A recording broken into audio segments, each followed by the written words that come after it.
through a few housekeeping points to ensure everyone has a smooth experience. This webinar is bilingual. So to access live interpretation, please click on the interpretation icon at the bottom of your Zoom screen and select either English or French. So go down to the bottom of your screen. I'm sure you're already doing that. And you see a globe, like a globe kind icon. Click on it and select your interpretation, either English or French, and say done. Don't forget to say done, or else it won't take you there.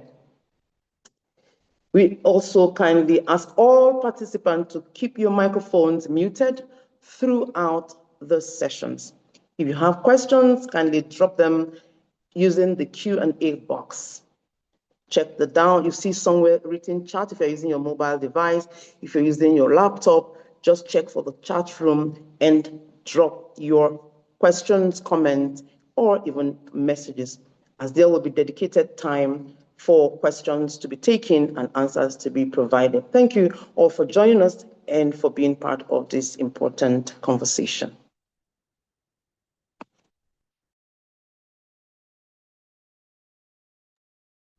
Merci, Blessing. Bonjour à tous et à toutes. Je suis Alimata Konaté, la co-animatrice.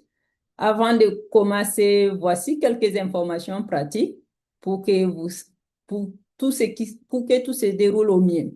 Ce webinaire est bilingue. Pour accéder à l'interprétation en direct, veuillez cliquer sur l'icône interprétation en bas de votre écran, Zoom, et sélectionner l'anglais ou français, selon votre langue. Nous vous prions de bien vouloir couper vos micros pendant toute la durée de la session. Si vous avez des questions, merci de les poster dans la section questions-réponses, car une séance de questions-réponses sera prévue plus tard dans le programme. Merci de vous joindre à nous et de participer à cette importante discussion. Merci. Blessing. Thank you, Alimata, for that translation or introduction in French. First of all, today's session will be a combination of English and French, as you have seen and as mentioned earlier on. To achieve the interpretation, please look again, if you're just joining us, at the bottom of your screen and click on the button that says interpretation. Select the language of your preference, either French or English, and then you will hear the sessions in this language. Well, to officially open this event, we will begin with a welcome address, and that sets the tone for our discussion and reflects on the importance of World Radio Day in today's rapidly evolving media landscape. It is now my pleasure to introduce Head of Development, Just Communication of Farm Radio International, Benjamin Fiafo, who will share opening reflections and guide us into the heart of today's program. Ben, over to you. Please give it up for him. Use your emoji and just give us a clap, thumbs up, something to help him prepare to start. Over to you, Ben. Thank you very much, Blessing. Thank you, everyone. Good morning, good afternoon to everyone joining us today from around the world. I know we have colleagues joining from different parts of the globe. On behalf of Farm Radio International, I am delighted to welcome you to this World Radio Day webinar, jointly organized with our partners, Just Communication, UNESCO, and all other partners who are with us today. We are honored to have broadcasters, development practitioners, journalists, policymakers, technologists, and media supporters gathered with us today. World Radio Day is more than a celebration of a medium, radio. It is a recognition of radio's enduring power to inform, connect, and give voice. I always remember the day I joined Farm Radio International, one of the issues that I was asked is whether radio can withstand the emergence of new technology like mobile phone and internet. But I can tell you today that radio has endured and it continues to provide information, connect with our listeners, and also give them voice, especially to communities that are often underserved or unheard of.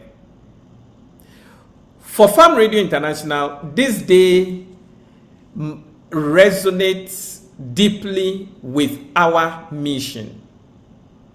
For over 4 decades, we have worked alongside radio stations across Africa to ensure that rural communities, particularly smallholder farmers, women, and young people have access to trusted, relevant, and actionable information.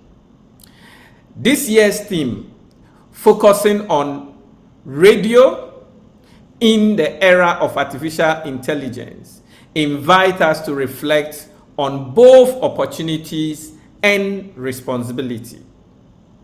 AI is rapidly transforming our content in created, translated, and distributed in the area of content creation, content translation, and also content distribution and analysis. For radio, this tool holds enormous potential, whether it is expanding language access, improving audience engagement, or helping broadcasters reach the last mile more effectively than ever. At the same time, these advances raise critical questions. This innovative advance that we are currently talking about, AI, raises typical questions that we need to begin to address. Questions around ethics, questions around misinformation, trust, and inclusion. As one of the most trusted media platform globally, radio continues to uphold its core value: accuracy, accountability, service to public good. I would like to say that today's conversation with our panelists is designed to explore how they can embrace, innovate, while safeguarding this principle. We are grateful to our distinguished speakers, the panelists and partners, including UNESCO, the Free Press, and all other colleagues who are joining us, who will share insights, experience, practical perspective throughout this webinar. We also thank the many radio professionals and community broadcasters who continue to demonstrate excellence and impact even in a changing environment.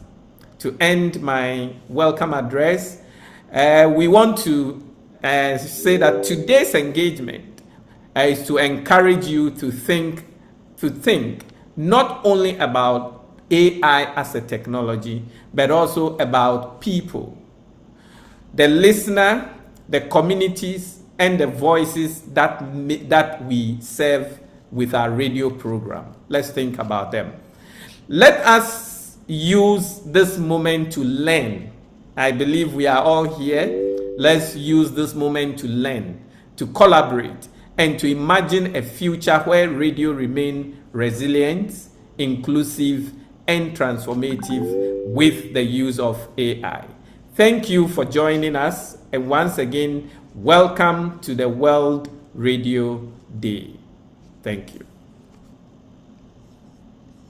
Merci beaucoup, Ben, pour ces remarques liminaires inspirantes et merci de nous avoir rappelé le pouvoir durable de l'avenir en constante évolution de la radio.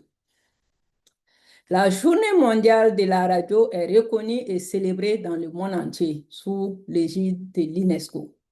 affirmant le rôle essentiel de la radio dans la promotion du dialogue, de la diversité et de l'accès à l'information.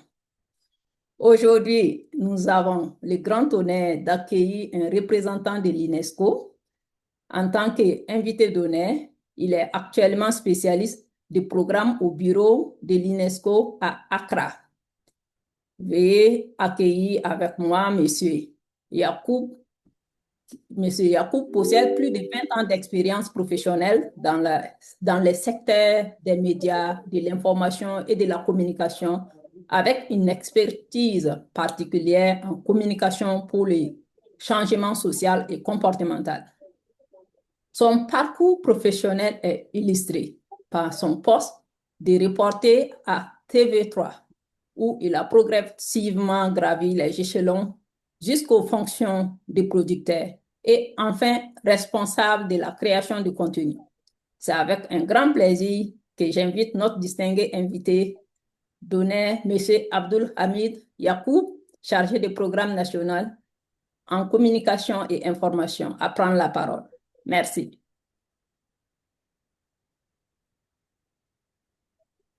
M. Abdul, la parole. Greetings from Accra. Kindly give me thumbs up if you can hear me.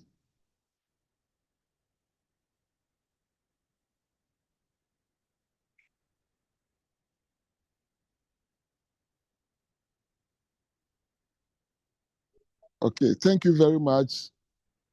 Thank you very much. I'm sending my greetings across the continent, across the world on this day, a day we all have come to earmark as World Radio Day. Thank you all. Thank you very much for making the time. And UNESCO appreciate this with all our partners around the world. And especially, I would like to express my profound gratitude to my colleagues at Farm Radio in Accra office on this partnership. This partnership with Farm Radio is well over 10 years. Every year, we partner to observe World Radio Day. And UNESCO appreciate this so much. On this note, kindly allow me to share the message from the UNESCO Director General, Mr. Khalid El-Neni, on the occasion of World Radio Day. So I'll start. Radio has always been more than a medium. It is a pillar of freedom of expression. It fosters cultural diversity. It supports education, inclusion, and dialogue. And in times of crisis, as in our daily life, it remains one of the most trusted and accessible sources of information, especially for those who are most often left behind. But today, radio is facing profound and accelerating change. Among the greatest challenges in the rise of artificial intelligence. AI opens new horizons. Broadcasters are using it to produce content more efficiently, understand audience preferences, and reach new markets. Translation and transcription tools are helping to break down language barriers and amplify indigenous and minority languages, which are often underrepresented in the mainstream media. If used ethically, AI can help radio do what it does best, connect people and build public trust. Yet, that same technology, if misused, can also weaken that trust. AI-generated content, deep fakes, voice simulation can spread disinformation and blur the lines between truth and manipulation. What is at stake is the very essence of radio, its credibility, its integrity, and its human voice. This is why on this World Radio Day, UNESCO has chosen to focus on this critical frontier. The theme, artificial intelligence, is a tool, not a voice, in both a warning and a call to action. We urge all broadcasters to adopt clear ethical framework for the use of AI, grounded in the principle of our 2021 recommendation on ethics of AI, transparency, data protection, and safeguards against manipulation. Capacity building is key, especially for small, independent, and community-based stations. UNESCO is also supporting concrete initiatives on the ground. For instance, we have partnered with Radio Bongo to launch Tabassum, a weekly live broadcast supporting Afghan girls and women banned from education and public life, proving that even in the darkest contents, radio can be a lifeline. This is why UNESCO reaffirms its full commitment to radio and to those who keep it alive, like Farm Radio. We invite all actors from major broadcasters to grassroots stations to take part in the World Radio Day. More than 700 activities in 170 countries have already been registered. Together, let us ensure that AI serves the public and not the other way around. Let us ensure that radio continues to inform with integrity, connect with empathy, and speak with a human voice. This is the message of the Director General of UNESCO on this World Radio Day. Thanks very much for your attention, and thanks for the support, and thanks for the cooperation. Over. Merci beaucoup, Monsieur Abdul Hamid Zakou, pour ces propos inspirants de nous avoir rappelé le pouvoir durable et l'avenir en constante évolution de la radio.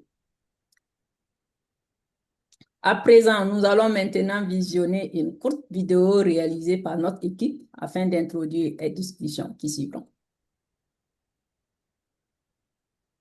Merci de bien vouloir lancer la vidéo.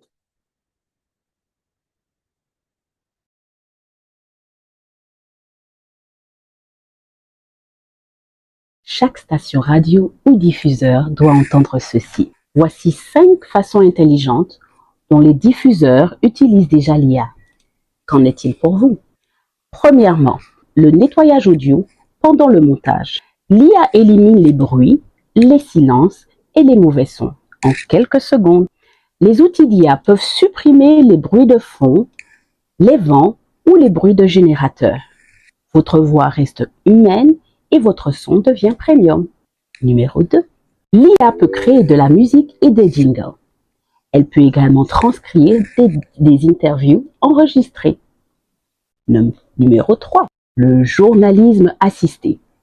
L'IA peut vérifier les informations, résumer les recherches et signaler les fausses informations. L'IA va vous suggérer, l'IA suggère et les journalistes gardent le contrôle. Numéro 4. La connexion avec les auditeurs. L'IA permet d'analyser les commentaires, de gérer les messages et de mieux comprendre le public. Et enfin, numéro 5. Une utilisation de l'IA locale avec une technologie réduite. Les outils IA sont open source et donc pas besoin de gros budget et ils utilisent des machines locales. En d'autres termes, l'IA s'adapte à vos réalités. Un son plus clair, des transcriptions et un journalisme plus intelligent. L'IA aide les radios africaines à en faire plus sans perdre leur âme.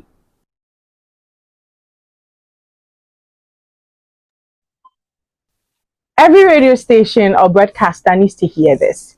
Here are 5 ways broadcasters are using AI, and you can too. First, for audio cleanup and editing, AI removes noise, silence, and bad sound in 1 second.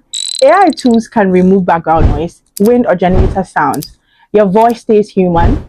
Your sound gets premium. 2, AI can create music and jingles. It can also transcribe recorded interviews. 3, assisted journalism. AI can verify information, summarize research, and flag misinformation. AI suggests journalists stay in control. 4, listener connection. AI helps feedback, manage messages, and understand audience better. And finally, low-tech, local AI. Open source tools, local machines, no big budgets needed. AI that fits realities. From cleaner sound to transcriptions and smarter journalism, AI is helping African radio do more without losing its soul.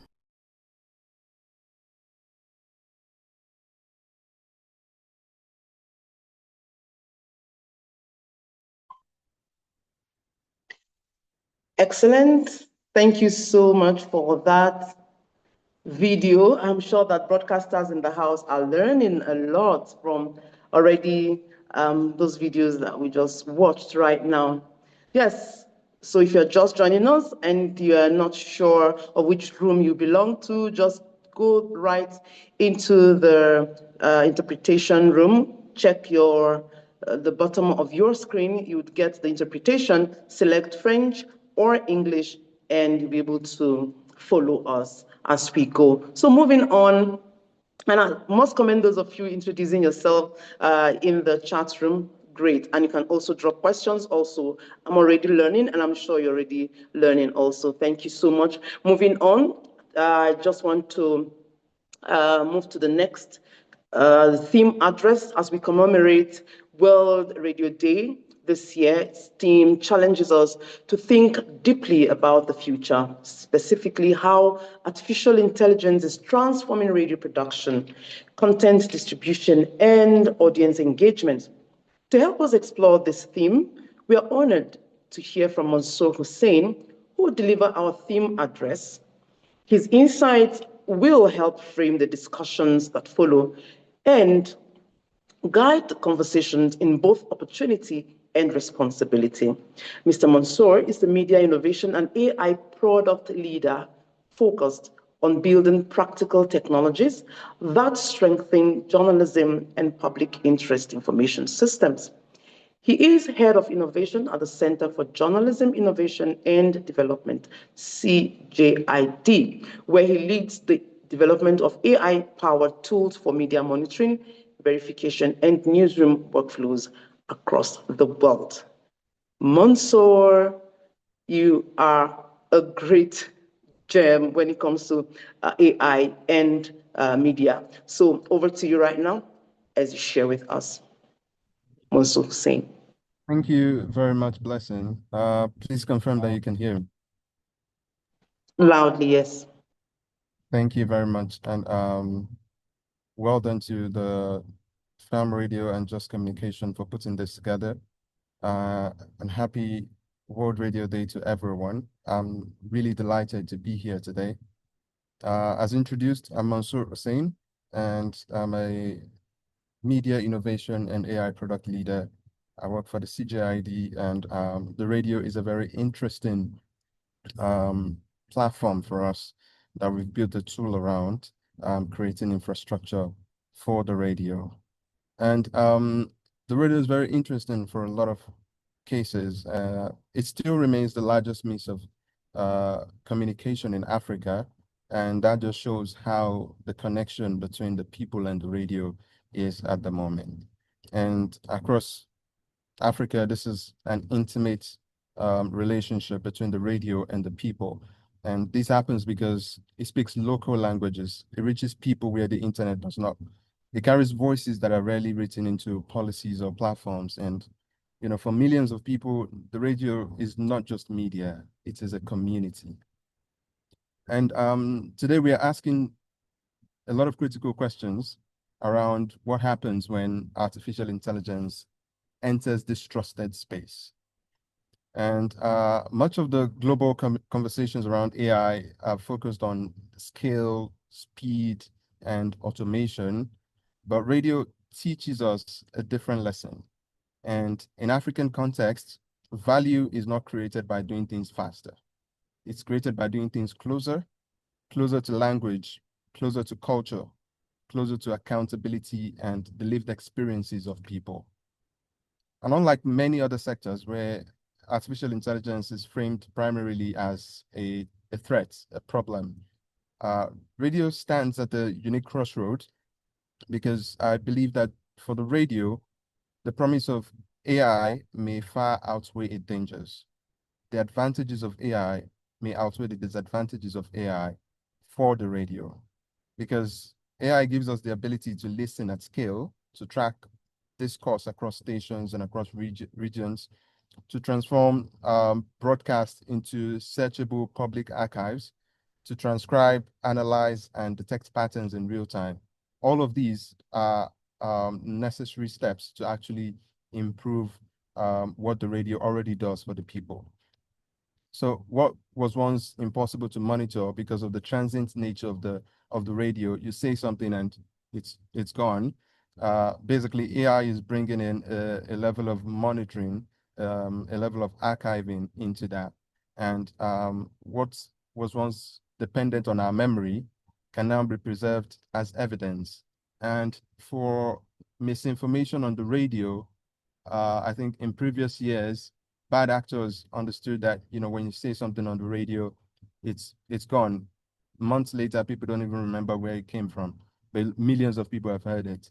So artificial intelligence is bringing a level of accountability to the radio as well, which is important if we are looking to build out a better society.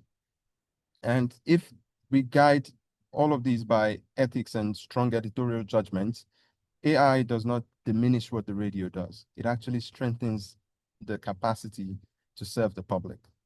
But this can only work if we're clear about one thing, and that is AI should enhance radio's public role and not replace it. So trust is not an algorithmic outcome. It's not. Creativity is not generated by prompts alone. Inclusion is not achieved by adding data sets to a model. So these are social achievements, and the radio has decades of experience delivering them under constraint. From my work building AI tools for African media, one lesson that stands out is that the most powerful applications of AI are not the most complex. They're the ones that remove waste and reduce burnout and give journalists more time to do human work. Human work around listening, around questioning, around explaining, around providing context. So what AI should really do, and this is a decision that we must make, what AI should really do is to remove the waste surrounding the whole workflow, the whole process of journalism, of media, so that humans can do what humans actually do best. So humans can do what humans actually want to do. And on this day, I invite us to shift the conversation from AI replacing media to AI reinforcing public trust, from automation as a disruption to efficiency as a form of sustainability, from technology as novelty to technology as infrastructure for inclusion. And the radio has always adapted without losing its soul, and AI must help us do the same. Otherwise, it does not belong here. Thank you very much, everyone, and happy World Radio Day. Thank you. Thank you so much. Please, a round of applause for him. If you have your emojis, just help us give him a round of applause. Thank you so much, Mansour, for setting a strong foundation for today's dialogue. I like particularly that you mentioned that AI is not here to take away our most powerful tool, for reaching the public, but it has just come to strengthen capacity to serve the public. So going forward on that foundation, radio has also always evolved alongside technology, and from shortwave to FM, from analog to digital. Today, AI represents another turning point, as you have heard from Hussein. And in this season, our panelists will discuss what the future of radio looks like in an AI-driven world, and how broadcasters can adapt, and what skills will be required to remain relevant and trusted. I have the singular honor of introducing the panel for the first theme, AI and the future. Can you give it up for them? Can you just raise your thumbs or clap for them? I'm going to be introducing three amazing individuals. The first person on my list is Joshua Olufemi. Joshua Olufemi is a Nigerian social entrepreneur and media innovator focused on leveraging data analytics and digital tools to advance journalism. transparency, and development across Africa. As founder of DataFight, a media and data analytics organization, he has pioneered initiatives such as Nubia AI, Nigeria's inaugural human-centered AI platform for data journalism and narrative change, and Goloka, a tool, I would love to hear about this, a tool delivering hyperlocal insights for decision-making, which has been used to collect 5 local languages for media use. Ladies and gentlemen, give it up for Joshua Olufemi.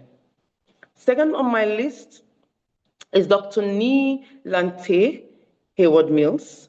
He is the country director for Viamo in Ghana and Liberia, an expert in information and communication technologies for development, artificial intelligence, and behavior change.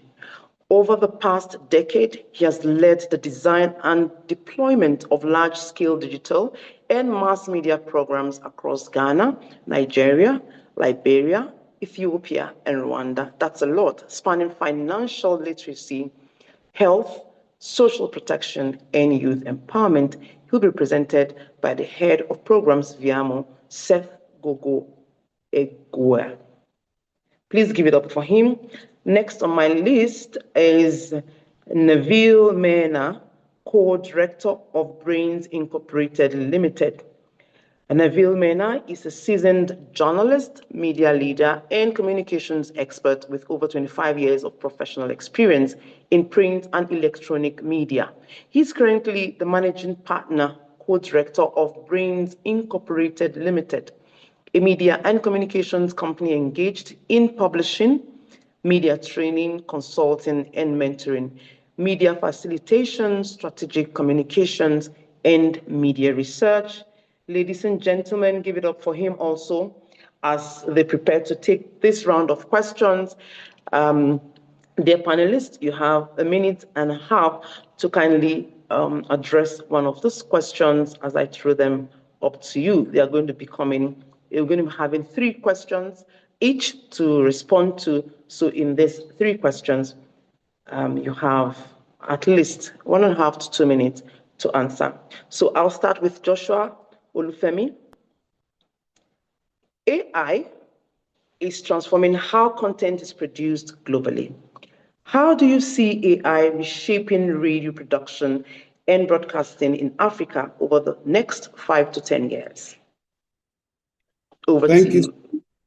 Yeah. Thank you so much, Blessing. I think Mansour already set the tone in terms of what the possibilities for radio are with AI, and I'm just going to go straight into it. Just a couple of things. First, sorry, Mr. Joshua, we can hear you clearly, but we can't see you. We want to put a face to the voice. Oh, sure. Is that possible? Thank you. Yeah, absolutely. Can you see me now? Yes. Great. Okay. Thank you. Okay, so I was just about to start to say that one of the greatest things that I see that would be, especially for Africa as a continent, the value of AI to radio is that it's able to allow us expand or extend our content from whichever language that we communicate to other languages within the continent and beyond. Imagine a community radio somewhere in Benue in Nigeria, where a local language is used to communicate, an farm practice program or bulletin. That same program, with the use of AI, can be listened to or can be transcribed or translated into other languages for other listeners outside of Benue or that community radio to still benefit. Thus, bringing more value or maximizing the value of the information that has before now been, geographically limited, within the resource that information resource that radio provides. So that's one, the multilingual capacity that it brings. The second, which I think is also most important, and you hear me say a lot about community radio because that is my own background, into development communication. I've been done about 10 years, working on community radio development in Nigeria before I moved on to other things. The second thing you would see with community radio and small newsrooms, or if you like, a radio station, is that AI is helping or will be able to help in the next 5 years to also really, really reduce the cost and the time of producing, the kind of content that we want to produce. The time it takes to edit, the time it takes to produce the content. Scripting can now be done faster. We can take content in other government documents and data can be taken in little or no time, turned around into script and into local language scripts, and that can be produced in different ways. Monsieur already spoke to the archiving of such content. That's a second one that can do. The other is that I think I have about 30 seconds left. The other is the ability of radio to provide audience insight and AI to provide audience insight. Before now, radio is left to just audience monitoring tools that are restricted to certain monopoly to provide it. But now with AI, we can take the audience insight from our listener and use it to do better informed information processing and also understanding their taste and preferences. And that in another way can be, with AI also used to analyze or make better decisions about revenue options that we can do. I'm going to stop there just for this question. But I see these as possibilities for AI in the next 5 years. Thank you so much, Mr. Joshua. I like the excitement in your voice as you answer those questions, and sincerely, we are actually learning. So I'll go to the next speaker, Mr. Seth. Radio remains the most trusted medium in many rural African communities. How can AI strengthen radio without losing the human connection listeners actually value? I really want to know about this. So over to you, Mr. Seth. If you're there, kindly turn on your video and unmute yourself. Yeah, thank you very much, Blessing. This is a great question. I'm Seth, representing our country director. To answer this question, AI is here to stay. And our hope is that it's going to enhance communication across all channels, and that includes radio. And ensuring that the human touch or the human connection are not lost, there are a few things that we could think about. One, how do we use AI? AI will not replace the presenter. The AI can act as the producer of some sort. So, for example, as we have here in Ghana, there is a lot of call-ins for radio programs. So AI can be in the background transcribing what callers are saying. So instead of the presenter trying to shuffle papers here and there, the AI can be in the background to do that for us, and that will help the presenter focus on engaging the real audience as well. Of course, another way we could also see how AI can strengthen community radio is ensuring that we use AI to scan local social media news on the internet, and then alert the presenter in terms of issues that are rising. For example, AI could be able to pick, let's say there is an accident somewhere, there is a fire outbreak somewhere in the community, and this can be picked on quickly and then disseminated to the audience. So instead of waiting maybe hours or days for information to reach the community, AI can help us to amplify and speed up the process. And I'll also say in terms of AI, of course, we are seeing a lot of opportunities in terms of using AI to record, to transcribe, translate, and what have you. But it is important to ensure that the human connection is not lost. So one way we can do that, and I think a lot of people are doing that, we are at Viamo, we are even testing that, is voice cloning. So using local using local influencers, people that the community can identify with, their voice, and clone them so that when the AI does the recording and these recordings are being played to them, it will not sound very foreign, it will not sound strange. And I think it's also very important that it's important that we develop an AI that is focused on our content, especially when it comes to our accent. Because there are a lot of AI products around now, but most of them sound very foreign, and there are currently tests being conducted, and we've seen Google also moving in that area, investing a lot in a lot of languages. So in terms of complementing the efforts, I think it's also going to help the local languages, because in the past, people were worried about some of these languages are going to extinction. But with AI, there is so much focus on the languages that are already available. So these are some of the things that I think can be done to ensure that that human connection is there whilst we are strengthening the radio coverage in the local communities. Thank you. Thank you so much, Mr. Seth. This is exciting, getting even more exciting. Yeah, so looking at the gradual integration of humanness, even in AI tools, like you talked about the voice and all of that. I want to hear from Mr. Neville Mena. AI-generated content is becoming harder to distinguish from human journalism. How can African radio maintain credibility and trust in an AI-driven information? You can hear them. You can hear from Mr. Seth's conversation that voices are cloned, so I can just be here and hear my voice somewhere else, speaking, So how do we make this distinction? So over to you, Mr. Mena.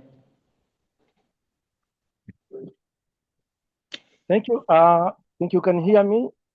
Good Yes, afternoon. So good afternoon to you. Sorry for those who the time is just different from the East African one. I'm very humbled to participate in this international radio commemorations. For me, AI should assist African radio, not to replace its human judgment, trust, and community connections. Now comes to AI and the trust, protecting radio's credibility. Trust is radio's greatest strength, but AI brings risks. This is an obvious thing. And today, AI can generate voices recording that sounds real. It can generate fake interviews during elections, especially in Tanzania last year.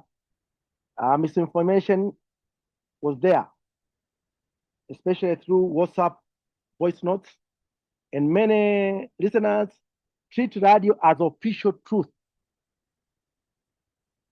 If false IA-generated content enters radio, public trust collapse. So what should we do? First, be transparent.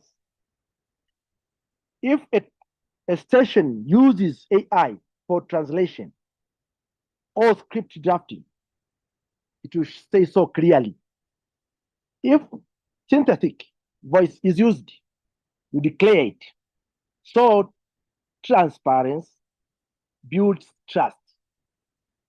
Second, keep human oversight. AI should assist, not publish on its own. Every AI-generated script, translation, or audio clip must be reviewed by human editor. That's where we come something called, in Tanzania, there is an organization called Tanzania Media Foundation. They have come up with the so-called human AI, human artificial intelligence, that the artificial intelligence should not go as it is without any human assistance. And third, strengthen local verification. AI cannot confirm whether a borehole was built somewhere in Tanzania or whether maize prices dropped somewhere else.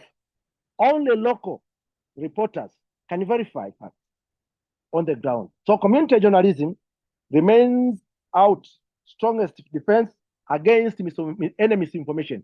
So If we don't have human factor in any AI-generated information, we can't earn any trust as it used to be.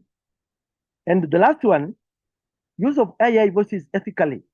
If voice cloning is used, we need to get a consent from original speaker and clearly inform the audience. We have seen where we had a voice note generated from U.S. President Donald Trump saying that she'll be in Tanzania and he'll be there to meet the opposition people in Zanzibar. And people, they tend to believe it. But it was an AI generated, it was an misinformation. And at the end of the day, this sometimes brings mistrust to the public. So in Africa, trust, if in Africa, trust is built through relationship and not just technology. So that's why I have just emphasized that we need to make sure that any AI-generated information should have at least a human part of it so that it can be trusted to the public, especially when it comes to radio and so kind of things. Thank you. Thank you so much, Mr. Mena. Yes, I can hear that loud and clear, that all AI-generated content should actually go with human assistance or verification. And so that means we are sensing a lot of ethical issues here, ethical concerns here. And that question will go to Mr. Joshua Olufemi. How? With AI comes ethical concerns such as misinformation and bias. What safeguards should radio organizations put in place to ensure responsible use of AI? I know that Mr. Mena has already started mentioning some of them, but you can add to them. Thank you. All right. Thank you so much. I think the first thing he has, like you mentioned, he has started to talk about, which is that you need human assistance for AI, and that is really talking about having human in the loop, as we used to call it. There was a time technology was becoming interesting, and people would talk about open source intelligence, OSINT, and as journalists we would talk about HUMINT, which is human intelligence, which was one of the points that Neville was making. So as much as possible is to ensure that agency still remains with that broadcaster, with that presenter, with that producer who really understand the issues and are ensuring that they are verifying the information that is either produced or that is given out. So content verification at every point in terms of output from AI when we use it. I'll give you an example. We created a Go Local health assistant for smallholder women farmers in different languages. We had to send it to one of our colleagues in Kenya to say, is this how this will have been said, and what are those things? And that's the second thing, ensuring that language sensitivity, bias in content that we get from AI is first tested before we go on. The second thing, which is a fundamental rule in broadcasting or in journalism, is transparency. The sources of our information are things we always declare. We always talk about where we got the information from. So being transparent to our audience, our listeners, about the amount and limit or extent of use of AI is also very important, so that even when there is error, we don't lose the trust from our listeners about why and how that could have happened in the first place. If we're using a voice clone, let's be clear that a bit of this or all of this is done with cloning. Let's not make it look like now that we have a voice clone, we are now a 24-hour radio station, whereas some of these are just content that are not live. They are already recorded or synthesized about what we're doing. The last one is, I think, also ensuring that for everything we do in broadcasting, there is always a protocol. There's a protocol about research before the show. There's a protocol to what we can and how we manage call-ins and call-outs. We need also a protocol for verification, but also data protection. There are times we will have to take our audience data, use it with AI. We need to know what needs to be anonymized. We need to know what. So those protocols for data usage, for verification. We need to have it. We should not leave it a chance to think that, oh, we are all professionals. We know what to put and not what to put, or inside AI, or what. So the need for that protocol, there's need for, to be able to declare to listeners what is it that we have used AI to do, and ensure that we take collaboration, especially when we are extending AI to, language that we don't understand. Because AI works well now, if you are an agri production, bulletin broadcaster, you don't necessarily have to venture into another thing that you don't have experience. And if you must, you need to still collaborate with the human in the loop to be able to do that. Thank you so much. Thank you. Thank you so much. I like that human in the loop. I like that aspect of human in the loop. And I'm sure that there are broadcasters in the room listening already to us on this conversation. Yeah, so I heard you mention something about language and verification also. So, but I'll throw that question to Mr. Seth to also look at it. We are looking at language diversity in Central, it's also central in African radio. So what role can AI play in local language, broadcasting, translation, and reaching undeserved audiences? Mr. Seth, over to you. Thank you very much. There are two things that comes to mind. When it comes to ensuring that AI plays a very pivotal role in the language broadcasting, transcription, translation, what have you. One, with the AI now, we have the speech-to-speech technology, especially here in Ghana and especially in the cities. You have diversity of local languages. So radio stations broadcast to the audience, and then the audience that you are targeting, not all of them will speak one local language. But with the emergence of AI and with the voice-to-voice, that the speech-to-speech technology, it is possible, for example, a listener can send a voice note maybe in Ga and then be automatically translated, let's say, into Chui or Ewe. That is one way that can be done.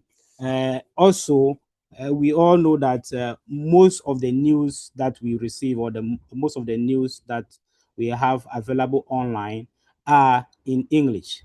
And so the AI can also play a very crucial role in this. So, for example, whilst the AI agent are scanning the web for news items, they can also automatically translate them into local languages, because there are local languages focused radio stations that broadcast to various communities. But as has been emphasized previously, and this has to be a matter of policy and probably maybe regulation, the human in the loop is very, very important to ensure that whatever that the AI is communicating and whatever that is being translated, it is very appropriate in terms of the local context. So these are the two things that I can think of right now in terms of how AI can play a role in the broadcasting and then transcription and translation.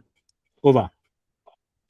Thank you, Mr. Seth. Thank you so much. It's interesting to note that AI can actually translate information to local languages, and we are learning. We are here to learn, and then we are really learning. Thank you so much. So looking at the future, we used to think that AI is the future, but AI is now, and we are there in that future we've been speaking about. The future workforce actually, from now, would look different. What skills should young African broadcasters and journalists develop to thrive alongside AI? This is for Mr. Mena. Thank you. My power is going very down. I'm just had a remote in Tanzania. I'm not in the capital, so I'll be trying to. I'll switch off my video so that I can make it. First of all, future broadcaster skill in AI era. Yes. What we should do. First of all,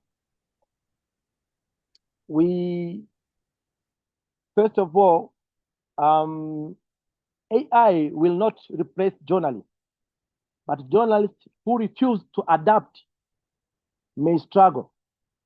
So young broadcasters should develop IA literacy. They should understand what is AI can do and what cannot do. So we should learn how to check its accuracy. Treat AI as their co-pilot and not autopilot. This is very important. We should not leave each and everything to it. And a strong verification is needed. So we need to have a very strong verification skills. As AI content increases, fact-checking becomes more important. Journalists must learn to detect fake audio and digital manipulation. Now, coming to data journalism, on data journalism, AI can analyze crop yield, market prices.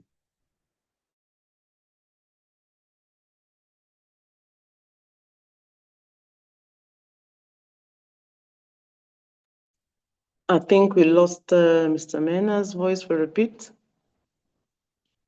Hello, Mr. Mena. I see you're on, but we can't hear you anymore. Can you hear us? Okay. While he was speaking, he was saying that AI cannot replace the journalist, but any journalist who has not improved on himself or herself would be left behind. And I'm sure that you got it clearly. So one sure, okay. So one sure way to ensure that you are on top of your game as a journalist, as a media outfit or media organization is to learn and find out those areas that AI covers and those areas that AI cannot cover. Like fact-checking. Fact-checking is, yeah, we have some tools, AI tools for fact-checking, but you can also have a bit of skill around it so you know how to get your information straight. Mr. Mena, are you back now? If you are, say hello. Okay, we don't have him yet, so I can actually move to Mr. Joshua Olufemi. If you're in the house, in 1 minute, what excites you the most and what worries you the most about AI's role in the future of African radio? Yeah, Mr. Joshua, are you with us? I'm here. Okay, Thank great. you. Yeah. I guess as soon as the AI evolution started, I mean, within the media, I've never been more excited about the best, user of AI than the media, than radio. And I'll give you the reason why. Because it's at one time that radio owns the agency over AI or over every other technological tool. And we've been talking about language, translation and transcription so far. The resource that helps that to happen, the language, the voice, the nuance, the idioms, the proverbs of those local languages, African local languages, they are already resources that are in the archives of radio stations. So for the first time, I'm excited that radio is leading AI, is directing AI, is resourcing AI. So that's one of my most exciting thing about radio. The second is now, the different ways that, AI then help radio to democratize knowledge.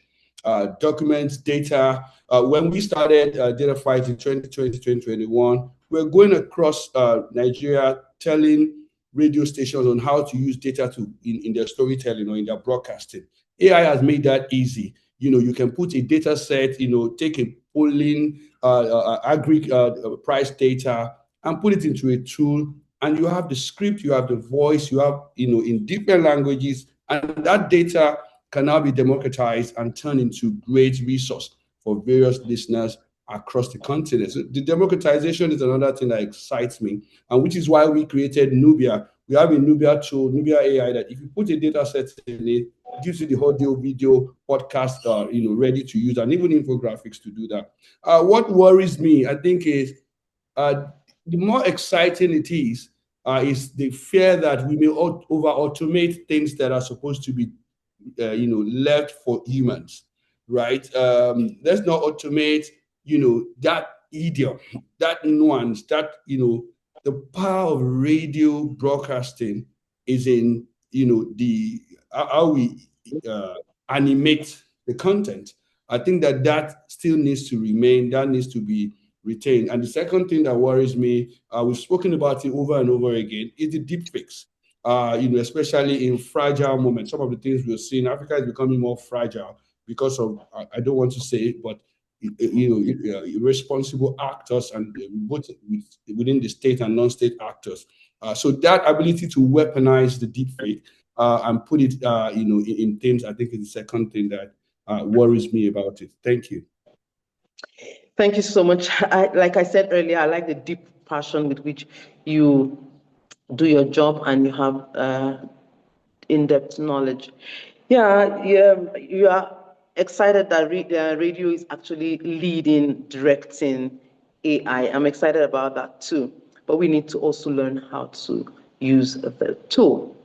Mr. Seth, there is a digital divide across the continent. How do you ensure AI-driven radio innovation does not exclude remote or marginalized communities? Thank you, Hello, Blessing. Mr. Seth? Yes, Great. yes, I can hear you. And just before I dive into that quickly, let me just remind everyone here that with every innovation, there is always fear.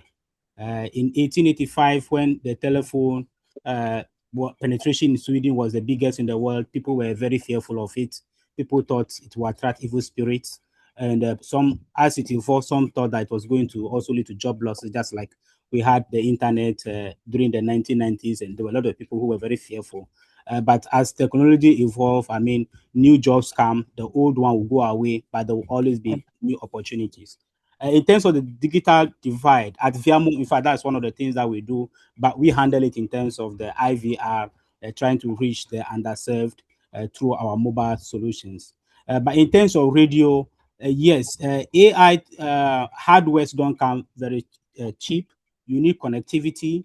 And for that to happen, there are a few things that we can look at. One, there are radio stations located in remote places where there is no connection in terms of internet connectivity, in order to say, okay, you are connected to the internet to get access to the news, and maybe for the AI to help you and all of that. So I think we need to get to the stage where we have solar powered AI hardware for these remote locations. And thankfully, with Starlink, internet connectivity is now being accessible, or it's not feasible for most remote locations. So I think we are on the right track in terms of ensuring that those who are in remote locations where there is no access to internet and these other tools, we get to that stage, especially with the needed technology, energy efficient, solar powered, to enable them also have access to this technology. So to bridge that divide, this is what I think needs to be done. But of course, it requires investment to make these solar powered devices available. And then, of course, with technologies such as Starlink, depending on the satellite, to ensure that people have access to the right tools in order to use this technology. Thank you. Thank you so much. Yes, I like the last part where you said it's capital intensive to do that, even at the hinterlands where you have these resources in a limited way. I don't know if Mr. Mena is back. Thank you, Mr. Seth, for that. Mr. Mena, are you back now? Yes, I'm there. Great, thank you. The internet cut you off. So we were listening to you. I was somewhere where I was out of power and my gadget went off. Oh, sorry about that. So your last word for us today, as we celebrate World Radio Day, what's your vision for a future where AI and radio work together for Africa's progress? Just in 1 minute, can you give us that summary. Okay, thank you. When I can say AI, a vision for AI and radio in Africa. First of all, if used responsibly, AI can strengthen radio and it can translate programs into local languages. I have said my colleagues from Ghana, they're just explaining how the local languages are used, utilized in their radio stations in Ghana. They can provide transcription for hearing impaired audiences. They can analyze listeners' feedback to identify community concerns, and they can improve agricultural programming by tracking what content helps farmers most. And you know, in our rural community in Africa, AI, agriculture, community radio means agriculture. People are living in the villages and they need these things. So if my final reflection, radio has survived television, radio has survived internet, radio have survived social media, and it will survive AI. But survival is not enough. It gives African radio a chance to deepen trust, expand inclusion, amplify rural voices, and accelerate development. If guided ethically, AI can help radio become not only the most trusted medium, but also the most intelligent and inclusive medium for African future. That is my last word of this presentation. Thank you. Excellent, excellent. Thank you so much. Please kindly give it up for them. Give them a round of applause. If you are close to your system, your mobile device, give them a thumbs up, a clap. Thank you, thank you, thank you to our panelists, Joshua Olufemi, Seth Gogo Egoe, Nabil Mena. Thank you so very much. And if you have questions, comments, please just keep dropping them in the comment section and we'll come back to those questions. Thank you so much. And then if you are just joining us, yeah, we've been discussing radio and AI. Kindly check your system and like the bottom of your system or your mobile device and select your interpretation so you can get a lot around our discussion. Thank you so much as we move to the next level.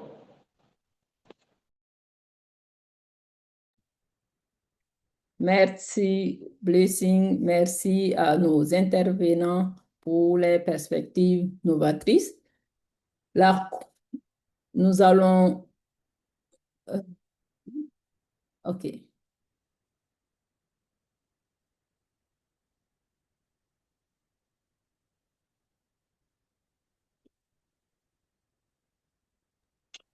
OK.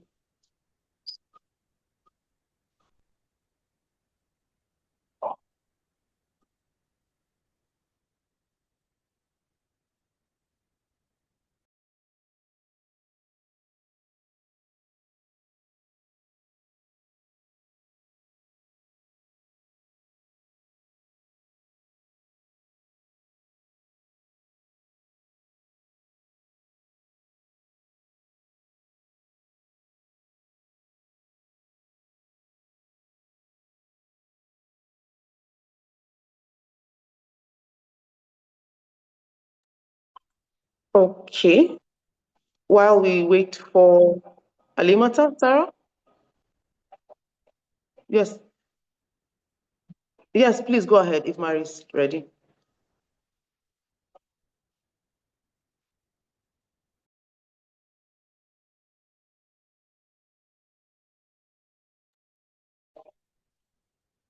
Let me check with Mary. OK, merci. Sarah, tu me reçois? OK. Cependant, l'équipe technique, s'il peut voir au niveau de la caméra, ça ne fonctionne pas. OK. Merci, comme je disais, merci à Blessing. Merci à nos intervenants pour les perspectives novatrices. Nous allons à présent commencer avec la deuxième panel. La confiance est le fondement de la radio. À mesure que les outils d'intelligence artificielle gagnent en puissance, les inquiétudes concernant la désinformation, les contenus manipulés par l'intelligence artificielle et l'éthique journalistique s'intensifient. Au cours de cette table ronde, nous verrons comment les stations de radio peuvent exploiter l'intelligence artificielle de manière responsable tout en préservant leur crédibilité, leur éthique et la confiance du public. Pour ce faire, nous avons le plaisir d'accueillir 3 panélistes. Nous avons premièrement Madame Titilope Fadare. Madame Titilope Fadare est une journaliste internationale qui possède près de 10 ans d'expérience, passionnée par les solutions, les journalistes multimédia et l'intelligence artificielle générative. Elle a signé des reportages sur les genres, le climat et le développement qui ont suscité des changements significatifs au sein des communautés nigériennes. Nigériane, je veux dire, autant pour moi. Elle est la fondatrice de Generative Artificial Intelligence with Tutu, une marque lancée en 2025 et dédiée à la formation des journalistes africains à l'utilisation créative et éthique de l'intelligence artificielle dans leur travail. Notre deuxième panéliste est Madame Mariama Sowe. Mariama Sowe Neba est formatrice média et spécialiste en communication pour le développement. Elle est basée en Sierra Leone. Elle a auparavant travaillé pour Radio Rural International en tant que chargée de projet sur le projet d'apprentissage à distance en situation de crise en l'an 2021. Et plus tard, en tant que chargée de réseau pour les projets de communication à grande échelle sur la vaccination en santé publique, VAX en 2022. Notre troisième panéliste est M. Su Kaofi, qui est un producteur multimédia ivoirien en poste au bureau régional de l'agence France Presse AFP. Il est également enseignant à l'ISTC Polytechnique, Institut des sciences et techniques de la communication. Il a évolué par le passé au sein de différentes radios comme la West Africa Democracy Radio et le service français de la BBC. Il est également formateur média pour différents projets en Côte d'Ivoire menés par des organisations telles que Will, Académie, GIZ et CFI. Merci d'accueillir, d'applaudir nos 3 panélistes pour les questions à venir.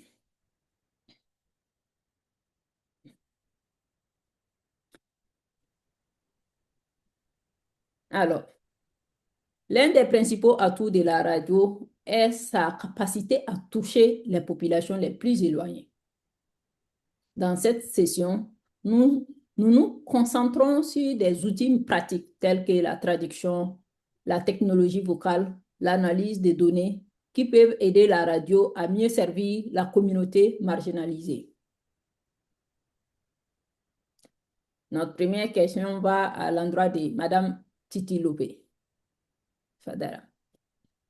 Madame Titilope, l'intelligence artificielle est en train de changer la manière dont les informations sont produites et diffusées. Selon vous, quels principes éthiques les journalistes radio doivent-ils respecter le plus dans cette nouvelle ère? À vous la parole. All right. Okay. Thank you, Merci. everyone. Thank you, everyone. Indeed, like our previous panelists have mentioned,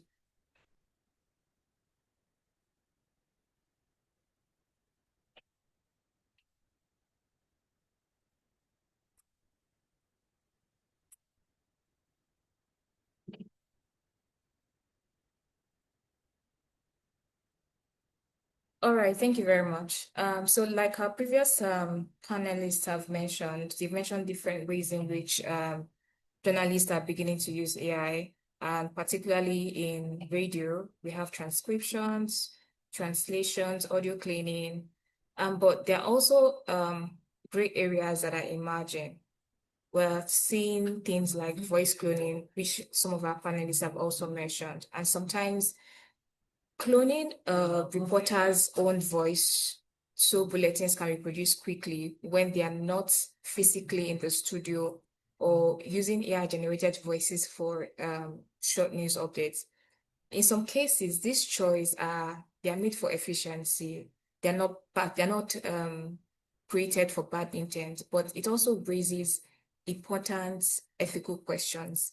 That's why it's important that we uphold certain ethical principles when we are leveraging AI tools. The first ethical principle, or two principles I will talk about, will be consent and transparency. So if a voice is being cloned, even a journalist's voice, there needs to be clear consent from the journalists themselves. Understandably, the voice cloning can even be very instrumental, particularly maybe during the COVID-19 period, where the media, seen as the first responder, were finding it very hard to get into their newsroom to actually work and report. In that situation where a reporter is unable to be at the station, and the listeners, understanding that radio is a community, would they expect that the journalist or the reporter is supposed to be present there? Rightfully or thoughtfully, the media organization can then clone the reporter's voice just to pass a piece of information. But before that is done, it's important that they seek consent from the reporter, from the journalist in the newsroom, so to be aware that their voice is to be used to be aired on the radio. And there should be clear internal guidelines when we're thinking about voice cloning. And when the audiences are listening, we need to inform them that this voice has been produced in assistance with AI. Please, un instant, la traduction n'est plus disponible. Les francophones n'entendaient pas, n'est-ce pas? All right, but can you hear? Exactement.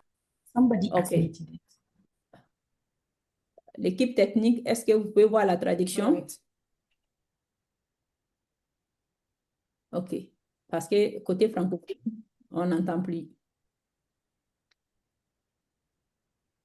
Merci à nos participants et panélistes pour leur patience. On va demander une minute pour régler ces problèmes rapidement. Merci. All right.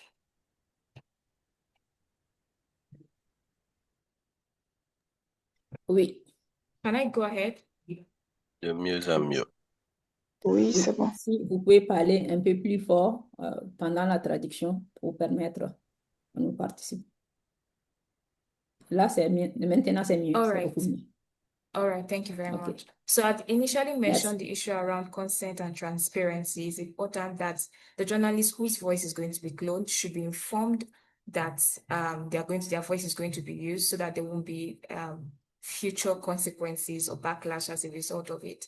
And more importantly, the audience you're sharing this cloned voice with should also be informed.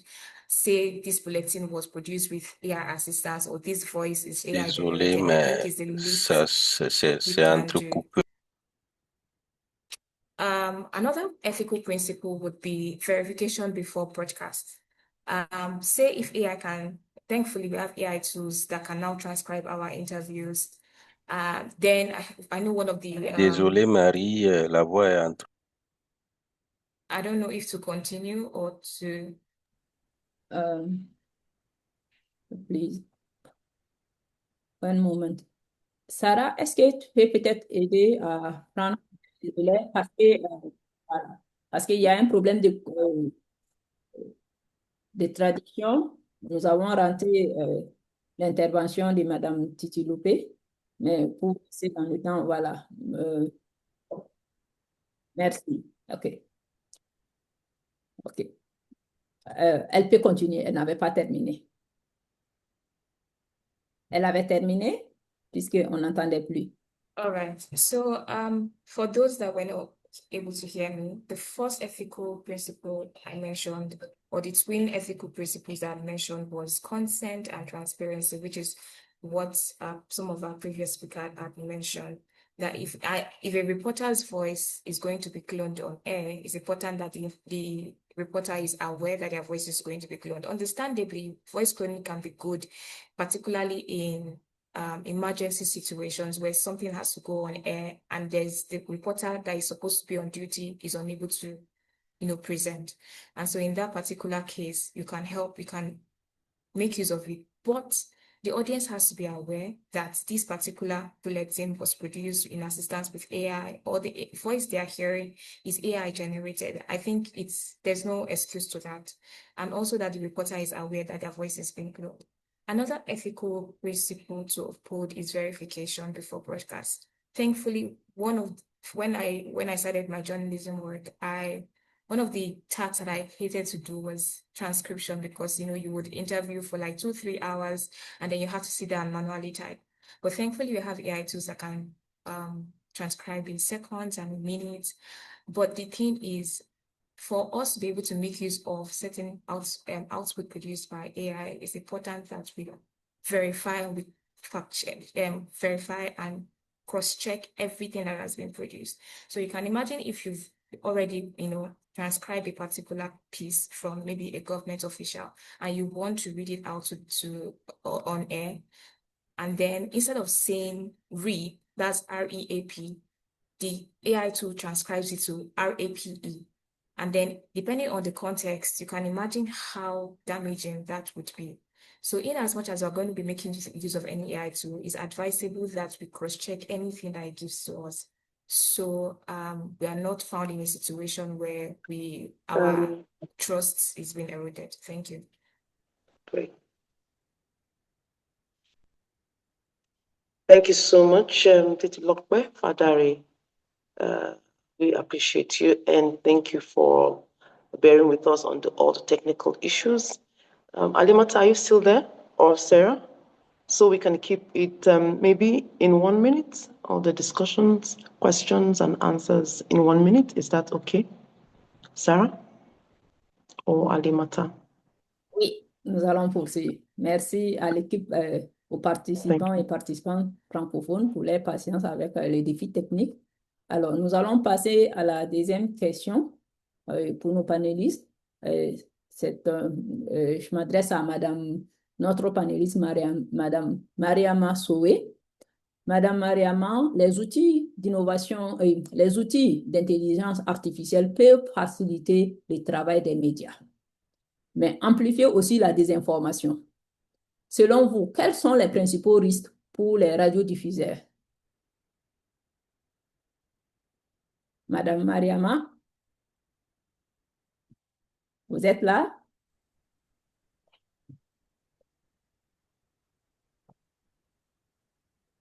Est-ce que quelqu'un peut... Thank you, I'm here.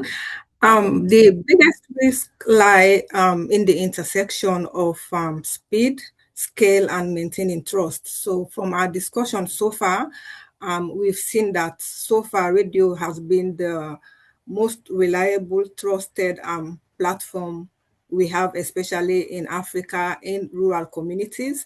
So in the area of AI has the power to generate data, or starting from the newsroom to production to even distributing it, so in seconds, and that's very fast. So in a situation wherein there is a misinformation and it is aired through radio, which is very trusted, it's very difficult and it could cause a very big harm, because listeners will start to question the credibility, or maybe even the radio platform. This radio, we've been like trusting it. I think Mr. Mansour Hussein touched on that. About before now, we used to say anything that's said on radio, it's over. You cannot, but there is a way we can save them now. So if there is any misinformation because of this the scale in which also it's shared, because in a twinkle of an eye, you can have a radio program being shared in different platforms. It will be very difficult to retract that one. So radio strength so far has been trust and human connection. So if AI tools compromise accuracy or transparency, it will be a very huge reputational cost on the radio station. So key risk may involve, like a lot of panelists have touched on this, deep fakes, voice cloning, loss of editorial judgment, and also biased representation, because AI collects data sets from large and different, they follow patterns and trends. And so sometimes if you look at the trends, maybe they do not connect. And a lot of panelists has also touched on fact checking, what bringing the human loop. So I'm not going to touch on that. So basically, the bottom line is that the risk involved is maintaining trust. If AI tools bring misinformation, because they can amplify it because of the faster way we can share these programs. Thank you.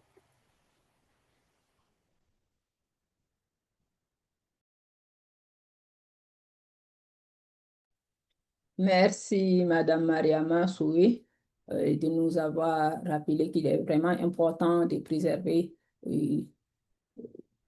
la confiance des auditeurs et auditrices. Je sais que nous sommes écoutés par beaucoup de radiodiffuseurs aujourd'hui qui ont pris note également. Merci. Nous allons poursuivre avec Monsieur Su Kaofi. La radio reste la source d'information la plus fiable de nombreuses communautés rurales. Comment la radio peut-elle conserver cette confiance alors que les fausses informations générées par l'intelligence artificielle se propagent rapidement? Je dois dire que la radio peut préserver et même renforcer son capital de confiance et de crédibilité en utilisant justement les intelligences artificielles pour vérifier l'information et mieux la structurer avant sa diffusion. La crédibilité d'une information est basée avant toute chose sur l'authenticité de cette information. Et si certaines officines utilisent l'IA pour créer de la désinformation, les journalistes et les producteurs des radios, notamment en zone rurale, doivent eux-mêmes utiliser ces mêmes intelligences artificielles pour rechercher, recouper et vérifier les informations avant de les diffuser. L'IA à la radio doit aussi accompagner le fact-checking et l'éducation aux médias et à l'information à travers l'intégration de nouvelles émissions dédiées à la lutte contre la désinformation, notamment celles qui circulent sur les réseaux sociaux et notamment en milieu rural, sur des réseaux sociaux cryptés ou fermés comme WhatsApp à travers des messages vocaux. Et cette utilisation positive, je dirais, de l'intelligence artificielle à la radio repose sur la formation. Aujourd'hui, je constate qu'il y a un gap énorme à combler, non pas seulement au niveau technologique par l'accès à l'électricité ou à avoir réellement reçu la formation nécessaire pour migrer vers une pleine utilisation de l'intelligence artificielle. Et pour moi, la radio ne pourra conserver son capital de confiance et de crédibilité face aux fausses informations générées par l'intelligence artificielle que si et seulement si les journalistes eux-mêmes, les producteurs des radios eux-mêmes sont formés à l'utilisation de l'intelligence artificielle pour lutter efficacement contre les fausses informations. La crédibilité de la radio va donc résider dans sa capacité à utiliser l'IA pour pouvoir produire une information de qualité et la mettre à la disposition des auditeurs.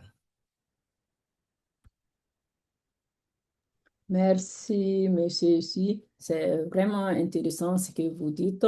Et je pense que l'intelligence artificielle doit être une assistance pour les radiodiffuseurs et pouvoir les permettre d'améliorer leur travail et également lutter contre la désinformation. L'équipe de la radio doit vraiment faire attention avec tout ce qui se passe maintenant en matière de communication pour préserver la confiance de nos auditeurs et auditrices. Nous venons de terminer cette première série de questions et nous allons à présent aller avec la deuxième série de questions. Je vous rappelle, si vous avez des questions, chers participants et participantes, vous pouvez la laisser au niveau de la section questions-réponses. Ma première question pour cette deuxième série est adressée à Madame Titi Lopé Fadari. Les vidéos hyper truquées et les contenus générés par l'IA sont de plus en plus difficiles à détecter. Comment les chaînes d'information peuvent-elles protéger leur public contre la désinformation tout en conservant leur crédibilité? Madame Titi Lopé, merci.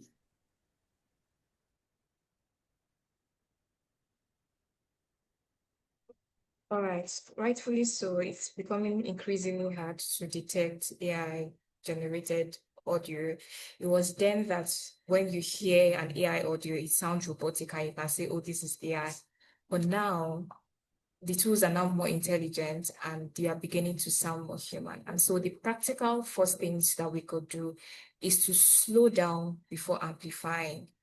I mean, radio has been known to be fast, sometimes very useful for breaking news, but it's also the same way misinformation is also being spread. So if a piece of audio hasn't been verified, you don't know where it's from, you don't know who recorded it, you don't know when it was recorded, it shouldn't go on air. But I know that it's simple for me to say here that, oh, don't, I mean, a piece of audio or news is trendy, and I would say just hold back and then the news organization should not report. Alternatively, what we can do is spending the time when the news verifies that piece of information. It's important that they can also report around it. Report around it in the sense that they can say, oh, an audio is currently circulating online and claiming that Mr. A said this to Mr. B.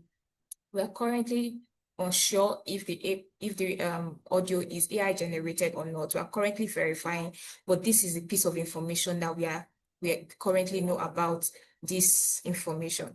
I think around if just to ensure that we are maybe keeping tabs with that piece of news, we can report around it, but indicate that the newsroom has not been able to verify if the audio is AI generated or not AI generated. The second would be to like verify the source, of course, verify the source and get to know who actually created this source and created the audio, know which channel it was, shared with, when it was done, who can corroborate the source, and more importantly, humans should be in the loop at all times. Like what one of the previous panelists mentioned, editorial judgment should not be left for AI to do. Editorial judgment should be decided entirely by humans. And so when it comes to a situation like this, it's important that the humans, our human editors, make the last call because they understand the risk, they understand the situation, and they can protect their audience as much as possible. Thank you.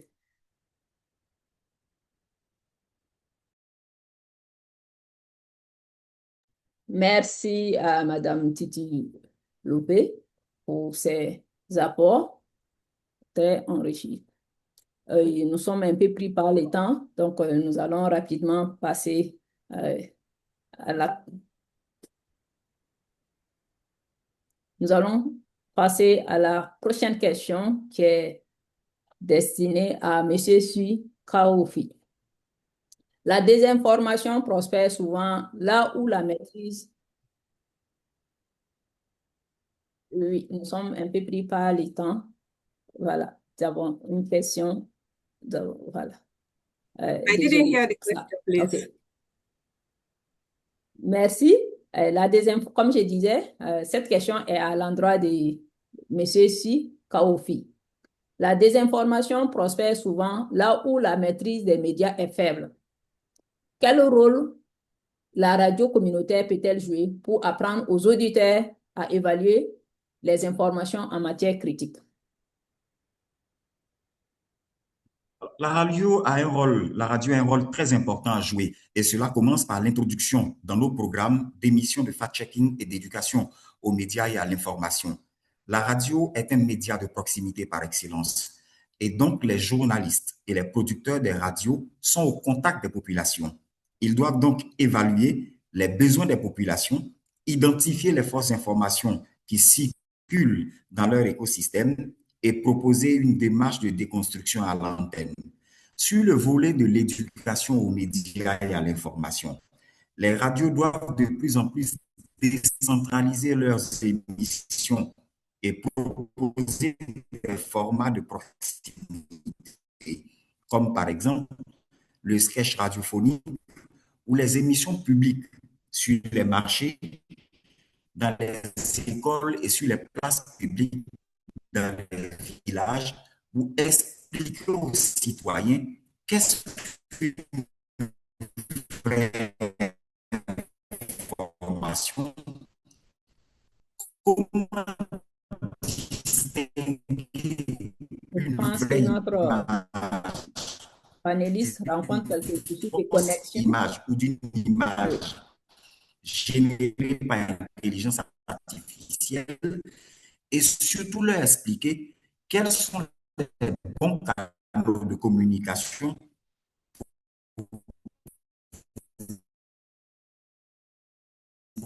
pour s'informer et ainsi éviter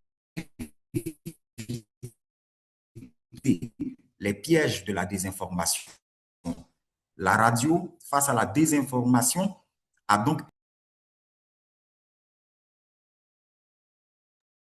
Mais ceci, actuellement, nous avons un peu du mal à vous entendre. C'est entrecoupé. Je pense que cela est dû à un problème de connexion. Si vous m'entendez, pouvez-vous couper votre caméra pour pouvoir optimiser la connexion? Vous me recevez?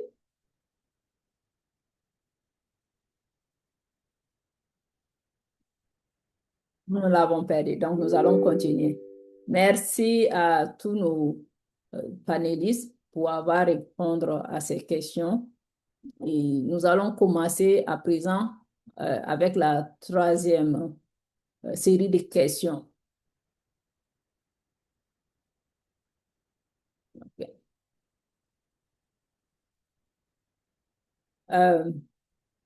Madame Titilope Fadara, si vous êtes toujours avec nous, en une phrase, quelle est la responsabilité éthique la plus importante de la radio, que la radio doit assumer à l'ère de l'intelligence artificielle?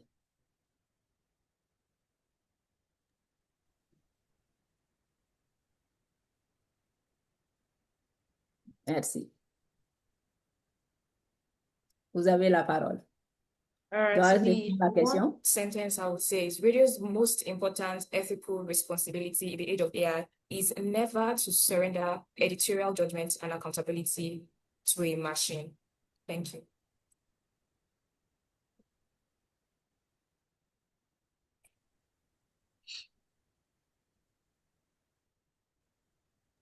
OK, merci. Nous avons constaté que souvent, avec Radio Rural, souvent certaines stations radio, les personnels, l'équipe, souvent la formation pour certaines stations radio est très difficile. Donc, c'est très important que cette responsabilité éthique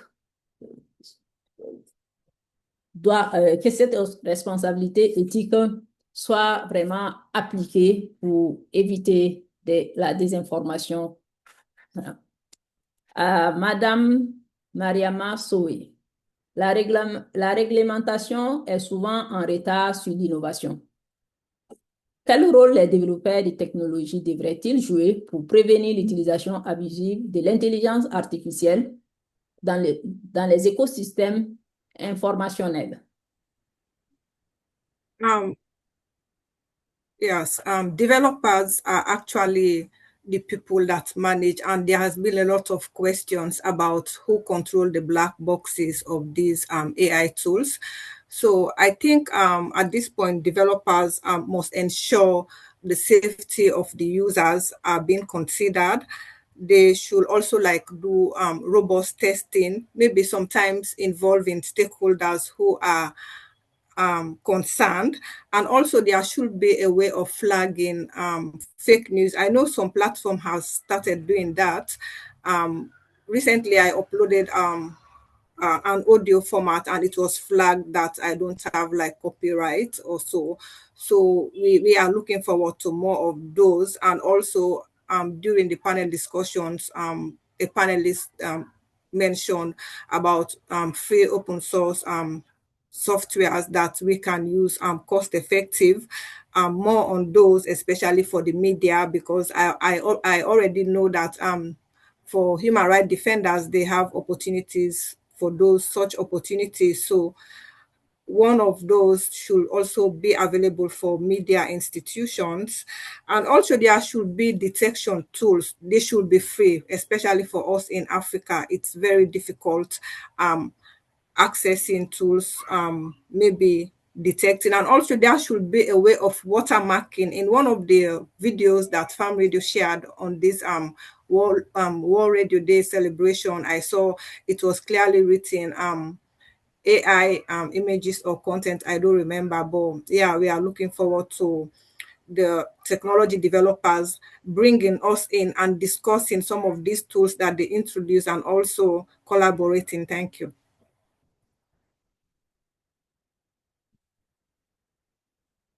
Merci à Madame Mariama pour ces réponses. Est-ce que Monsieur Sui est toujours avec nous?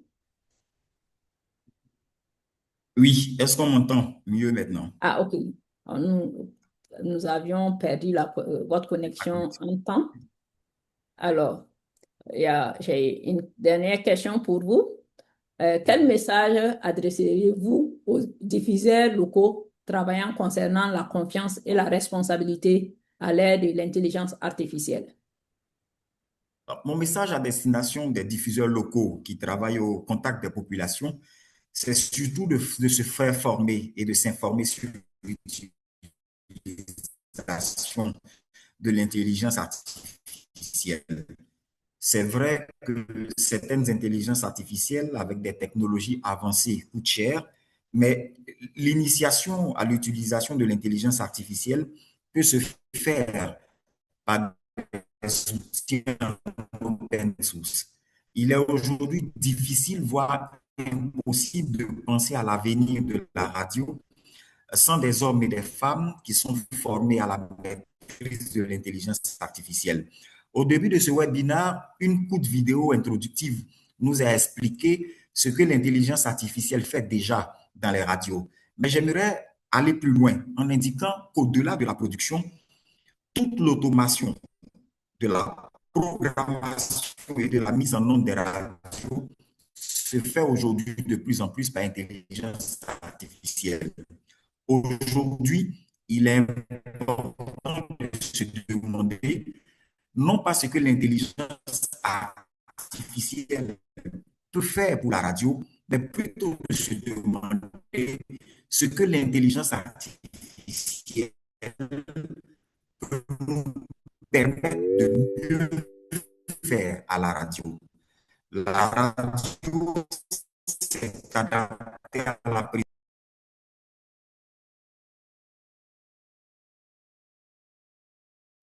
Nous avons encore perdu. Je ne l'entends plus. C'est le cas pour tout le monde. Naturer notre métier, mais plutôt renforcer le capital de confiance et de crédibilité de la radio à l'ère de l'intelligence artificielle. Merci, Monsieur Sui. En tant que nous avons perdu, on n'entendait pas. Du coup, la dernière partie, si possible, vous pouvez reprendre pour nos participants. Est-ce qu'on me reçoit mieux maintenant? Oui, là, c'est mieux. D'accord. Je disais qu'aujourd'hui, le message le plus important, c'est celui de la formation. Il faut que les journalistes et les producteurs des radios rurales s'informent à l'utilisation et se forment à l'utilisation de l'intelligence artificielle. Aujourd'hui, le plus important, c'est de se demander non pas ce que l'intelligence artificielle peut faire à la radio, mais c'est de se demander ce que l'intelligence artificielle peut nous permettre de mieux faire à la radio. Et grâce à l'IA, aujourd'hui, nous pouvons... Je pense que la présentatrice parle, mais son micro n'est pas ouvert. Merci, M. Si Kaofi. Merci à tous nos panélistes pour les réponses très riches que vous avez fournies, vos expériences à nos panélistes. Nous tirons à la fin, nous sommes à la fin de cette troisième série de questions et la fin du panel 2. Et nous allons vous inviter à observer une courte pause avec une brève vidéo avant de passer à notre prochaine table ronde. Merci.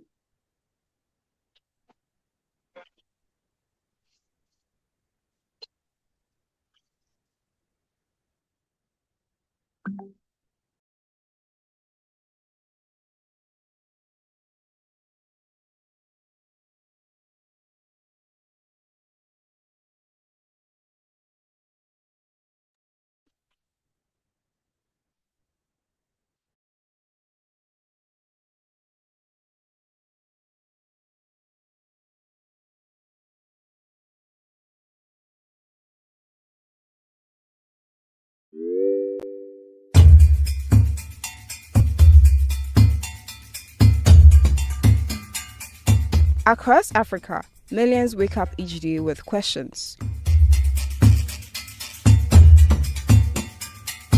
For over 45 years, Farm Radio International has been helping them find their answers through the power of voice. Across rural Africa, millions of small-scale farmers lack access to timely, relevant information. Farm Radio International bridges this gap using radio, mobile phones, and digital tools. We partner with more than 1,500 radio stations in 38 countries, reaching over 45 million listeners each year.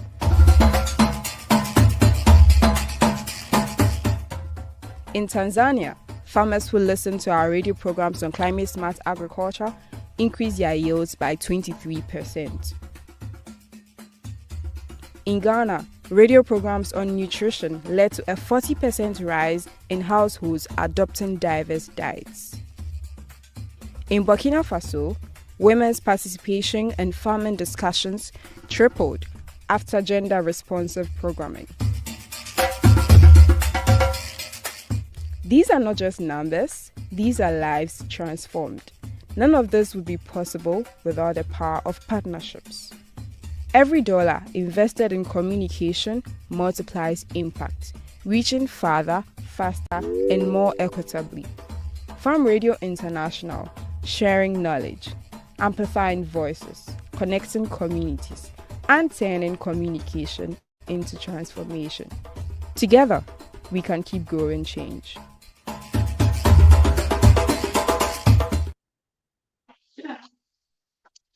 Welcome back, everyone. Thank you for that session, Alimata. And our panelists, thank you so very much. We appreciate your time and efforts and knowledge contributed. Yeah, so moving on. If you have questions, kindly drop in the chat room. I will take your questions later. We have the last panel discussion, but before we do that, let me give you 10 seconds to just get up from your seat and walk around. Raise your hand, shake it a bit. Is someone listening to me? I'm doing exactly the same thing. Oh, okay, good. 10 seconds over. So have your seat. And we've been sitting for a long time. We have our last panel discussion. This time we're going to cut it really short. The reason is our time is fast spent. Again, we have a lot of discussions already. I've answered those questions we're about to ask. And so we'll just take one question each from the next panel discussion, which we're going to ask our guest. So first on my list for the third panel discussion is Madam Aissata Sheikh Sila Dakuri from Mali. She's a seasoned journalist and communicator. She has over 20 years of experience in institutional communication, advocacy, and social mobilization in Mali. She has held strategic positions within ministries and major international projects like USAID, UNICEF, World Bank, with strong expertise in crisis communication and awareness campaigns. Second on our list is Mr. Miaga Amadou Jibrila from Burkina Faso. He is a media professional with over 16 years of experience.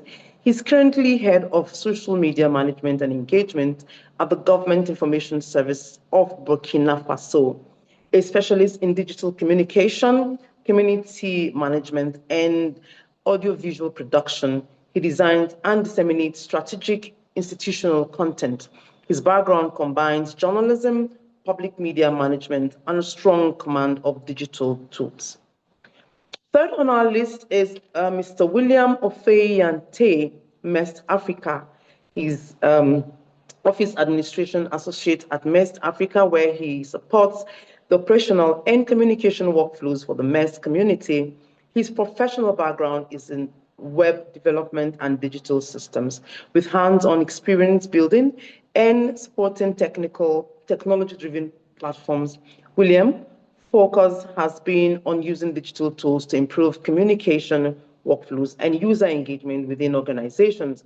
So I'll start my first question with Madam Aissata, but I'm going to go to the second question. Madam, the second round of question, which has to do with how can AI strengthen audience interaction and feedback systems so radio becomes more participatory and community-driven. And with that, let's say in the next 1 minute, you can give us that, and then I'll ask my last question later after the other two have answered theirs. Thank you so much, Madam Aissata. If you're there, kindly turn on your video and unmute yourself. Merci beaucoup. Bonjour à toutes les participantes, à tous les participants. J'interviens depuis le Mali. Donc, je vais rapidement répondre aux questions. Malheureusement, nous avons été pris par le temps et nous, on n'a pas eu beaucoup de chance avec le panel 3. Donc, je dirais que les radios reçoivent souvent des centaines d'appels de notes vocales à travers les WhatsApp. L'analyse automatique transcrit et analyse ce sentiment des messages pour identifier les préoccupations majeures de la communauté. Par exemple, une épidémie de bétail qui a été signalée dans plusieurs villages. Cette détection des émotions permet d'analyser alors le temps des appels pour comprendre le ressenti de ces communautés et ajuster la programmation. Donc, les retours sont donc classés en thèmes, c'est-à-dire la santé et l'éducation, pour évaluer en besoin ces programmes. Et finalement, dans les zones sans Internet aussi, les auditeurs posent des questions par SMS et reçoivent une réponse audio IA lors de la prochaine émission. Les sondages interactifs automatisent le décode des votes ou avis par téléphone pour donner une voix statistique à ces auditeurs isolés. Quand des centaines de personnes, par exemple, envoient des messages vocaux WhatsApp pour partager leurs inquiétudes ou leurs joies, c'est l'IA qui fait le tri pour que chaque préoccupation soit entendue. La radio devient ainsi le miroir de la communauté, un endroit où chacun sent que sa voix, même lointaine, a de l'importance.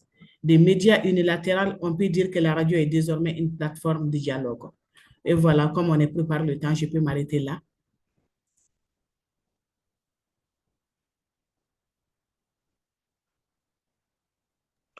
Thank you so much, Madam Aissata, for that. Like I said earlier, apologies.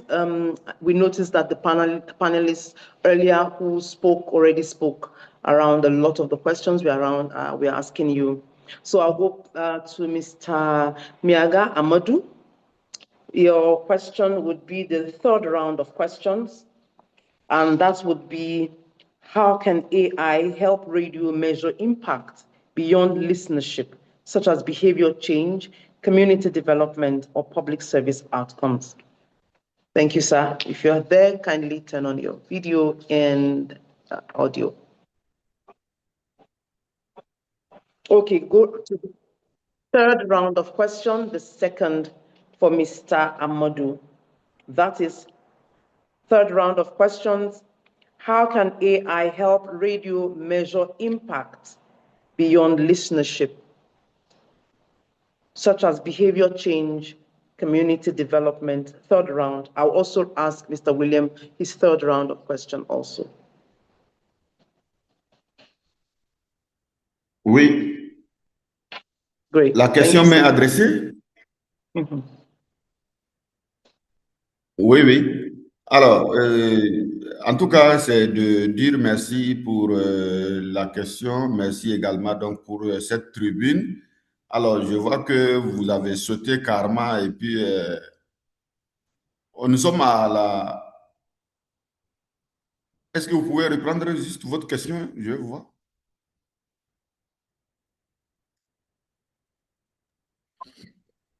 Oh, Alors, okay. oui, bon, vous avez parlé de l'impact, la mesure de l'impact. Alors, oui, merci bien. Oui, il est possible, il faut le dire, il est possible que l'IA puisse aider à mesurer l'impact. Voilà.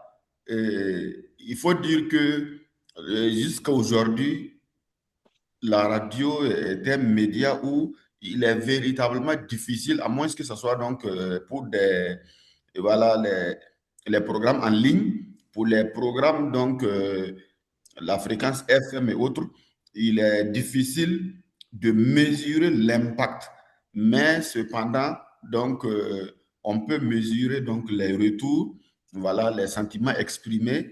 On peut faire donc des synthèses vocales. Alors, et puis, à partir de là, donc, il y a la possibilité, donc, avec ces indicateurs, parce que comme vous savez, les outils d'intelligence artificielle marchent avec des données. Voilà, ils peuvent analyser donc des données. Donc, c'est de mettre donc ces données mesurables, donc ces indicateurs. Voilà, on peut donc soumettre ces indicateurs aux outils d'IA parce qu'une personne physique, une personne humaine aurait pu prendre peut-être du temps pour examiner donc ces données et l'IA peut le faire voilà, en quelques instants et cela peut véritablement donc permettre donc voilà.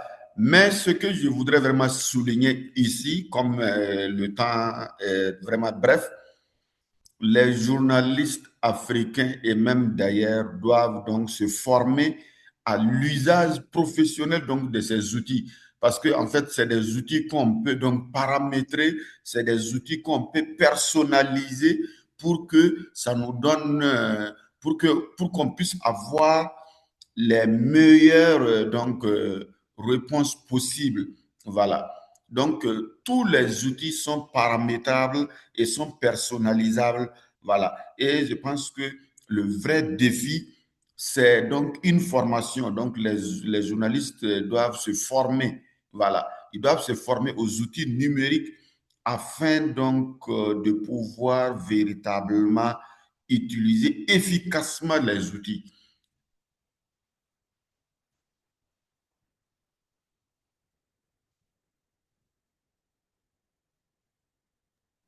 Thank you so much, Mr. Amadou.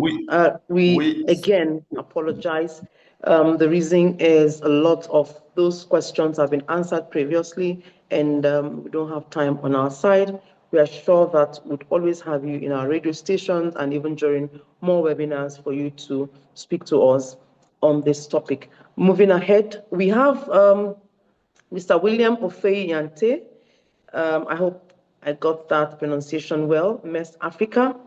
The third question is what you're also answering. What practical AI tools can radio use today to localize content through translation, voice technology, or personalization for diverse community or communities? Yes, Mr. William Ofei.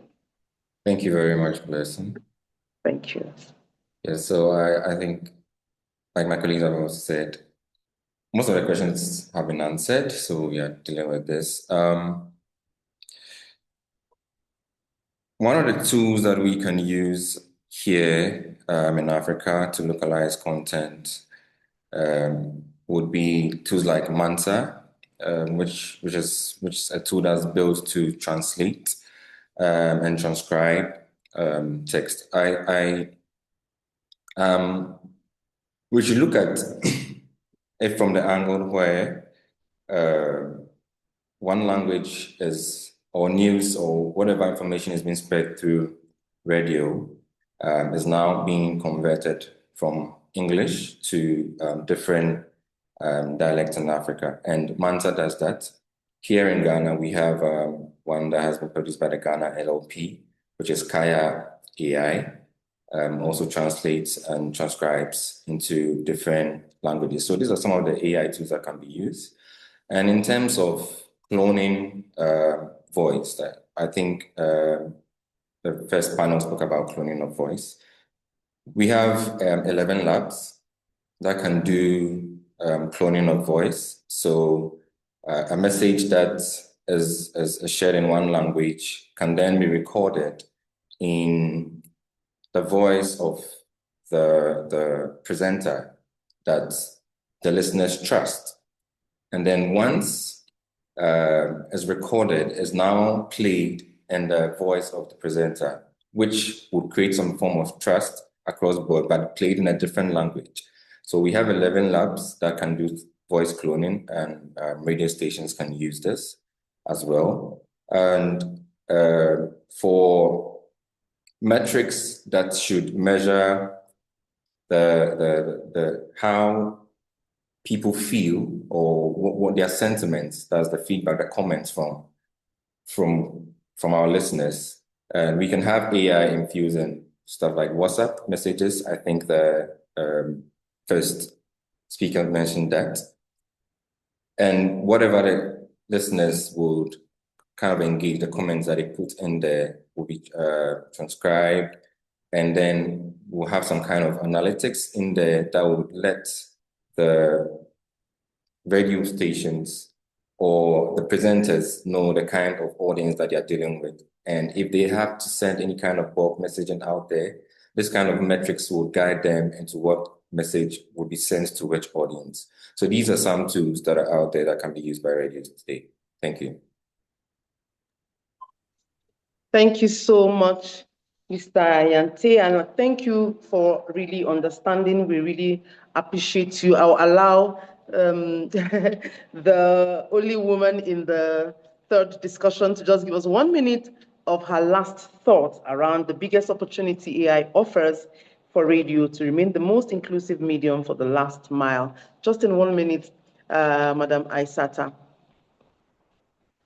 The first question of your third round of question, in one sentence, what's the biggest opportunity AI offers? That's the last sentence to give. Is she available?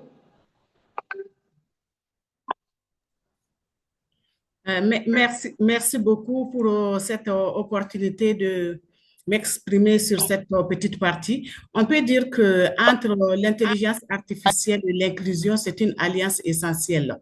Donc, avec l'intelligence artificielle, la radio peut transformer chaque voix locale en données utiles pour des contenus accessibles, multilingues et participatifs, même sans Internet ni alphabétisation. Je vais continuer un tout petit peu puisque je n'ai pas eu assez de temps aujourd'hui. Donc, je dirais que l'IA brise la barrière de l'analphabétisme et du langage en transformant une diffusion de masse en un dialogue hyper local, inclusif et accessible à tous. Et enfin, l'intelligence artificielle est le souffle nouveau qui permet à la radio de rester ses vieux compagnons fidèles, capables désormais de parler toutes les langues et d'écouter chaque âme pour que plus personne ne soit jamais isolé. Et voilà.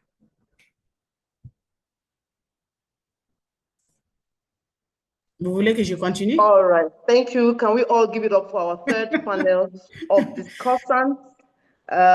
Madam Aissata, Mr. Amadou, and Mr. William.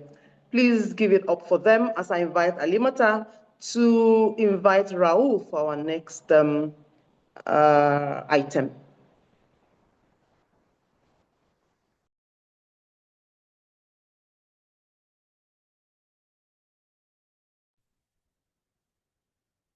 Oui, merci à Blessing, merci à nos panélistes et aux participants pour cette session. Nous allons maintenant inviter Raoul Junior, leur fils, le responsable des ressources radio et conseiller principal du réseau ZIS Communication, à présenter l'appel à l'action pour Allez. Raoul? Yes, I'm here. Okay, Trying to merci. turn on the video, but it's not working for now.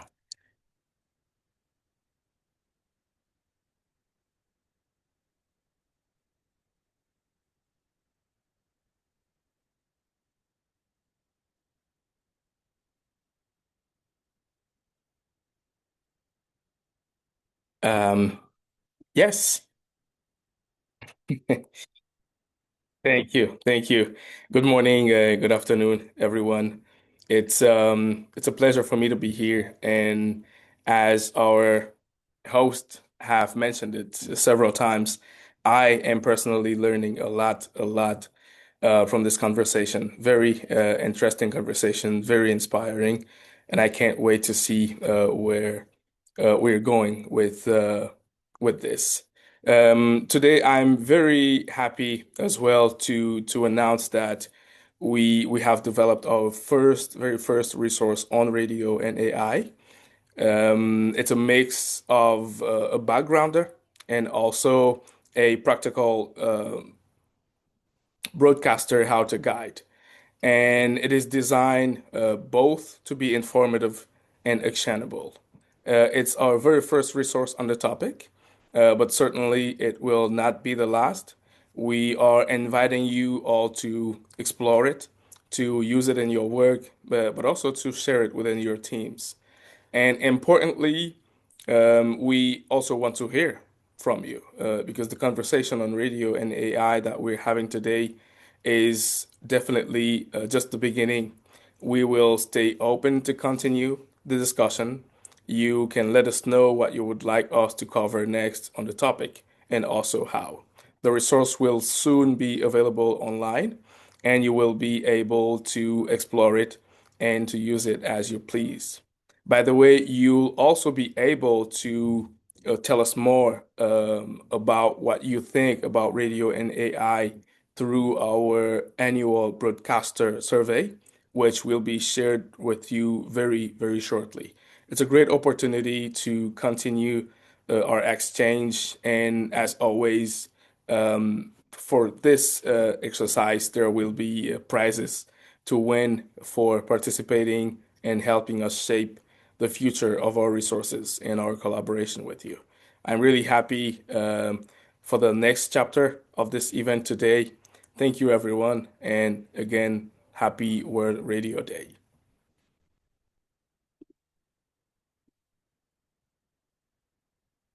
Back to you. Thank you, Merci, Raoul. Nous invitons maintenant Patrick de Free Press Unlimited qui souhaite échanger avec nos journalistes dans le cadre du programme Reporter Respond. Merci beaucoup. Hello everyone. Happy World Radio Day. Bonjour à tous. Je vais parler en anglais, mais je voulais aussi saluer tous mes collègues francophones. My name is Patrick Anesteta Boada, and I work at Free Press Unlimited in Amsterdam, in the Netherlands. And firstly, I'd like to say it's an honor to be here with all of you. Just as many others have said, I'm learning a lot. I think the work you're doing is invaluable to the sanctity of radio and media in general. And I'd also like to extend my gratitude to the colleagues at Farm Radio for granting me the opportunity to speak today. So I'll only take a couple minutes of your time, but I'd like to present the work that we do at Free Press Unlimited and why we feel it might be very relevant to today's event and to all of you who are attending. So over the last 2 hours, 2 hours and 15 minutes, we've explored the power of radio and its relationship with AI and the multiple opportunities that come with that. And I'm very excited by the developments that are taking place in our field of work. However, as many of you have also referenced, there are many pitfalls that come with these developments, particularly relating to mis- and disinformation, targeted attacks on media workers and smear campaigns, for example. And some of you attending this event may have been victims to these pitfalls yourselves and faced consequences to your physical and mental health or your living situation and the situation of your family and your colleagues.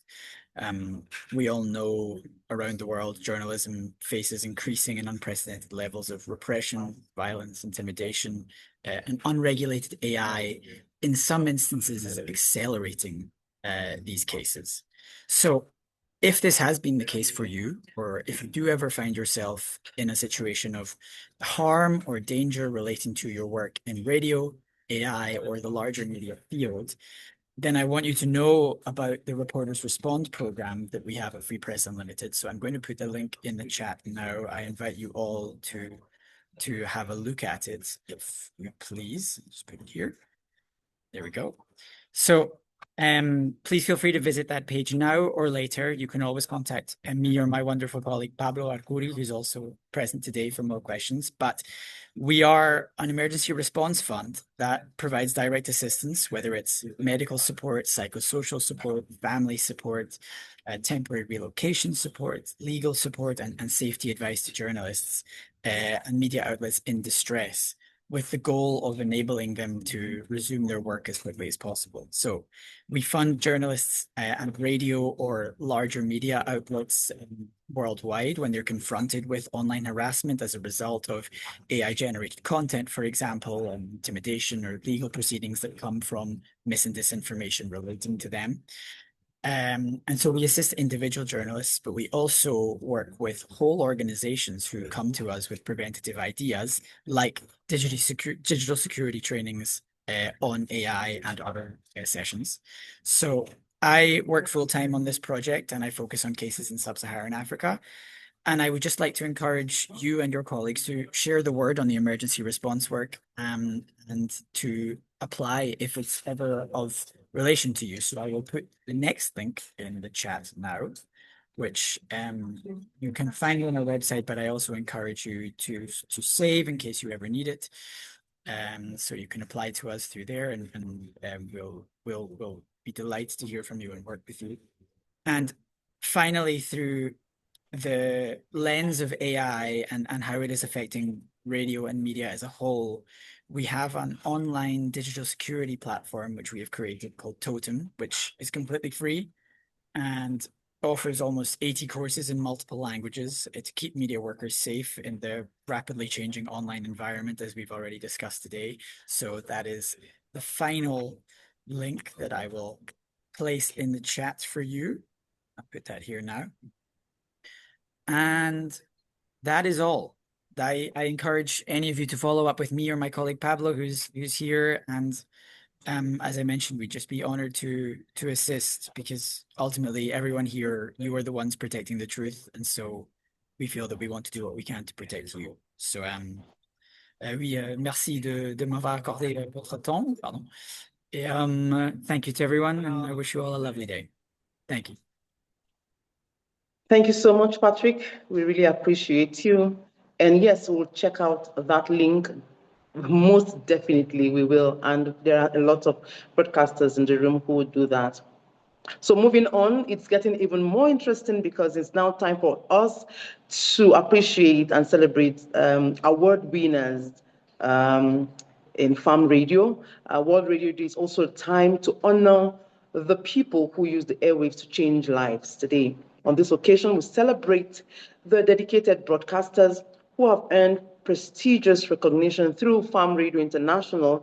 These awards highlight those who go beyond and above to serve rural communities and small-scale farmers. We are delighted to celebrate World Radio Day by recognizing the incredible talent and dedication of our partner broadcasters through two special awards: the George Atkins Communication Award and the Liz Hughes Her Farm Radio Award. Whether or not you are a winner of one of our awards today, thank you to all our partner broadcasters for the incredible work you do. Before talking about the announcing the awards, let's take a minute and hear from Farm Radio International's Executive Director in the person of Mr. Ian Pringle. Give it up for him, somebody. Just give me a round of applause. Thank you, sir, for being patient and listening all the while. It is absolutely my pleasure. I hope that you are hearing me clearly. Maybe you can also see me et que je suis aussi disponible en français. Excellent. Great, great, great, great. I am very proud to be able to share greetings with you all on World Radio Day. Listening this morning here in Canada, I feel immensely confident and inspired that the future of radio in Africa is very bright. To acknowledge World Radio Day in 2026, I want to share three things with you. The first one is that I love radio. I'm a daily listener, I'm an active listener, and no matter where I am in the world, a day without radio just doesn't feel complete. I started working in radio almost 40 years ago, and from my very first visit to a campus-based community radio station in Montreal, in Canada, I was hooked and I've never looked back. Radio is my solution. I love radio's simplicity and its accessibility, and how inherently human it is. Radio isn't about technology or content, it's about relationships. I love the shared experience of radio where hundreds, thousands, even hundreds of thousands of people engage in the same expression at the same time. The second thing I want to say is a little bit about Farm Radio's work that leads us to the celebration today of our award winners.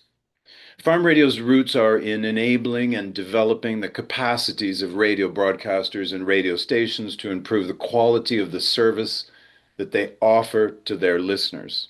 In other words, meeting the rights of women, men, and youth, especially underrepresented groups, to information and communication. These are fundamental rights. They're cross-cutting rights that enable life in so many ways. I'm immensely proud that this mission is being so ably taken up by Just Communication, which is now an African-led network of hundreds of stations and thousands of broadcasters. This mission has never been more important. The world feels awash in information, and technology seems ever more present in our lives. Mediating this flow of information is the job of journalists and broadcasters and increasingly other actors like influencers and social media groups. Whether via more traditional media outlets like the hundreds of radio stations in the Just Communication network or through new digital and online services, the mediation of information and communication is more important than ever. And so my third point is that radio continues to be on the front lines of ensuring that this happens. What we really do in Farm Radio's line of radio is to enable people to exercise their fundamental rights to information and communication. Over 100 million of them every year. Radio, and more widely audio, is the cheapest and best way to ensure that people can get access to the quality information and communication services that they need and that they have a right to. The information and communication landscape is changing radically and quickly, and I, for one, truly believe that we're in big, big trouble without radio as a medium and an inspiration. So I want to end with three pitches for you today on World Radio Day 2026. The first is, let's celebrate all the broadcasters in our network, but especially this year's winners. Second, listen to more radio. You may work in radio, but let's make sure that we all listen to the medium that is so beautiful. And my third pitch is that whether you're in the public sector, civil society, or the private sector, let's build radio and digital audio into the community building work we do now, and more importantly, into the future, in Africa, in Canada, and everywhere in between. Thank you very much.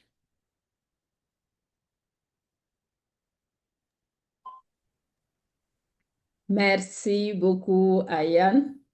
Merci à nos participants et participantes.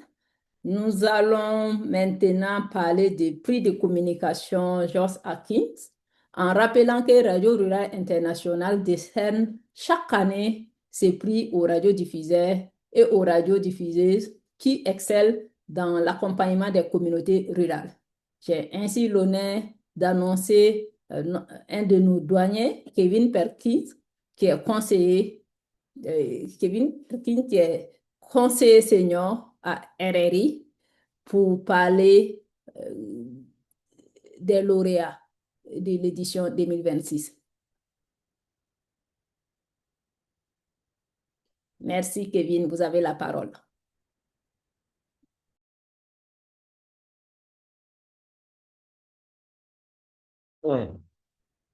Thank you, everybody, and happy to have been part of this.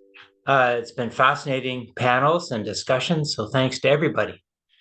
So I'm here to speak about and announce the winner of the George Atkins Communication Award. It was established in 1991 to recognize rural radio broadcasters for their outstanding commitment and contribution to food security, poverty reduction in low-income countries.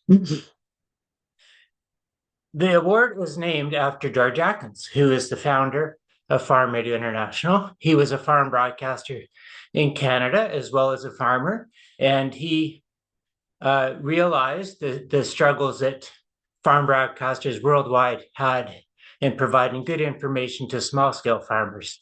So he created Developing Countries Farm Radio Network, which is today Farm Radio International. The award is presented each year to an individual, demonstrates overall programming excellence in responding to small-scale farmers' needs, as well as commitment to Farm Radio International. It's our 33rd year of giving out the award. The winner of the George Atkins Communication Award are Lydia Okpa, Odette Kapira, and Ayaru Annette. Congratulations to each of the winners this year for their outstanding work in service to their communities. In just a moment, Raul will speak with Odette Kapira to learn more about her work. But first, let's hear from Lydia and Annette, who have kindly sent in videos to share a few words with us today.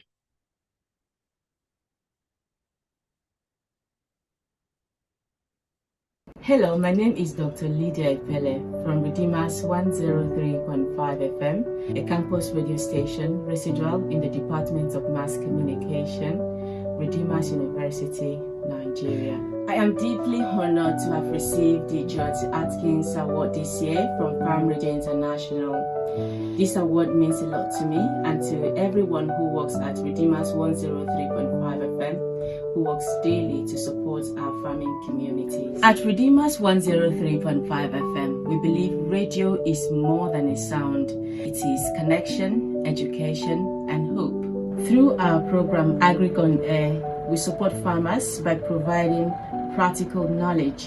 We also invite experts who addresses issues that affect farmers' livelihood, such as climate change, soil health, and farming practices. Last year, we were privileged to receive the Farm Radio International grant for the Nature-Based Solutions project. This has helped us to raise awareness among our listeners and to provide our listeners with the knowledge that they need to protect their farms and the environment. This project has been meaningful, especially in rural communities where radio has remained a major source of information. That's why on Agric on Air, we don't just talk to farmers, we share their experiences, we listen to their stories, their challenges and their successes. This makes our program not just informative, but engaging and real to farmers in our communities. On February 13, 2026, as we celebrate the World Radio Day, I joined broadcasters around the globe to celebrate radio as a tool for change, especially for farmers and rural communities. Thank you, Farm Radio International, for finding me worthy of this award. I am particularly very grateful, and thank you for your continued support to radio stations around the globe. We are happy to be part of this global community. Thank you.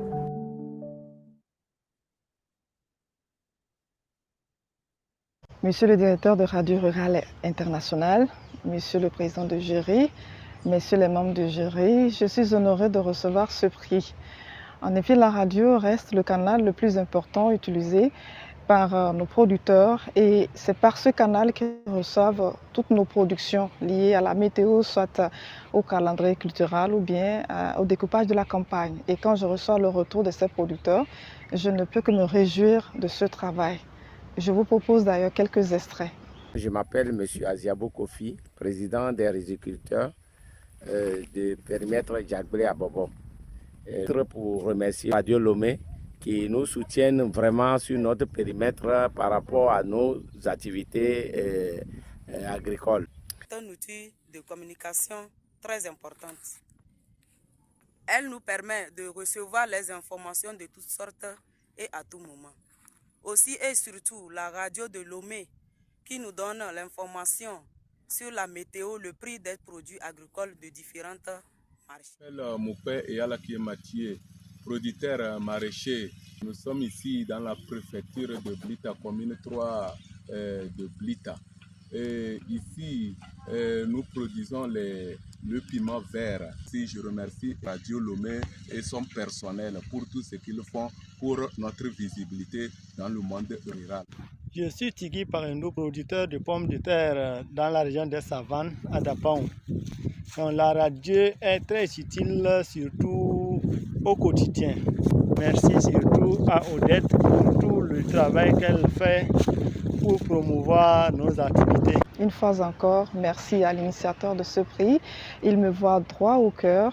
Je profite de l'occasion pour exhorter mes collègues journalistes qui œuvrent pour le secteur agricole à donner des informations clés et à temps aux producteurs agricoles. Ceci leur permettra de booster les rendements et de lutter contre la faim dans le monde. Je vous remercie.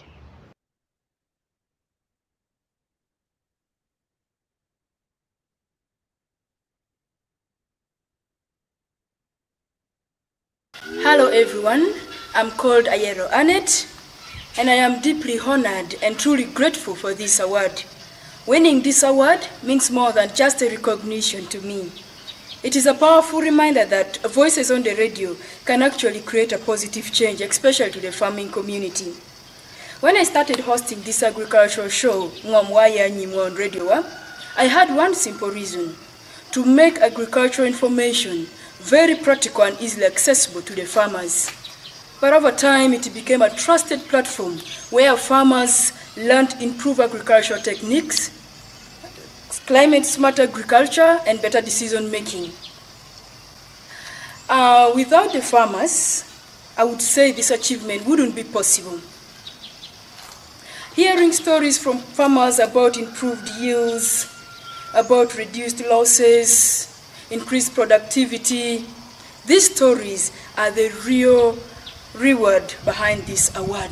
Smart agriculture is the best practice to protect our land and earn from it. My name is Lakarebe Gladys Kaslin, a farmer in Lira district. I am so glad to testify that smart agriculture has transformed my life through the program of Ngomwa Anyimwa in Radio hosted by Ayero Annette. She has been giving us the information that we have been lacking, and I must tell you that through that program I have the knowledge on how to utilize my land and earn from it. Anabedo Ambrose, Apurachela Meti College District. Abedo winyo yowa me sustainable and smart agriculture me bedo doro radio wa yowa man ubeda beto twale tubora pieno weka puonyo diro mogo me pura nyen ame ishawa ni ana ero keto kodi diro mayen mogo ko itich na dogena tieni kame abedo keti tich naka ana ko yete yobu kirango ame atia puru kede pur ekare. I would like to thank so much Farm Radio International, Farm Radio Uganda for the training given to us, the broadcasters, about how to use the radio resources to produce our programs, about nature-based solutions. These trainings have been so helpful, especially in producing my program. I would also like to appreciate the experts, the sponsors of the show, and my radio station for believing in agricultural communication. Now looking ahead, I'm committed to continuing to use radio to educate and empower and also create positive change in the agricultural world within my region and beyond, like in the West Nile region and other regions that my radio signal can reach. Once again, I am honored, and I receive this award on behalf of all the farmers whose stories deserve to be heard. Thank you.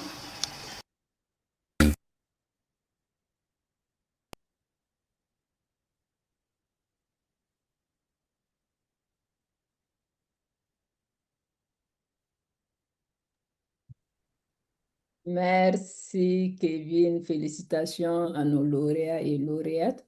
La vidéo était vraiment intéressante. C'est assez passionnant de voir que le travail que nos radiodiffuseurs font a de l'impact auprès des agriculteurs et autres. Félicitations encore aux lauréats. Nous allons maintenant passer à l'entretien avec l'une des lauréates. J'invite Raoul Junior, leur fils, à rejoindre Odette qui pourra pour cet échange. Raoul, à vous.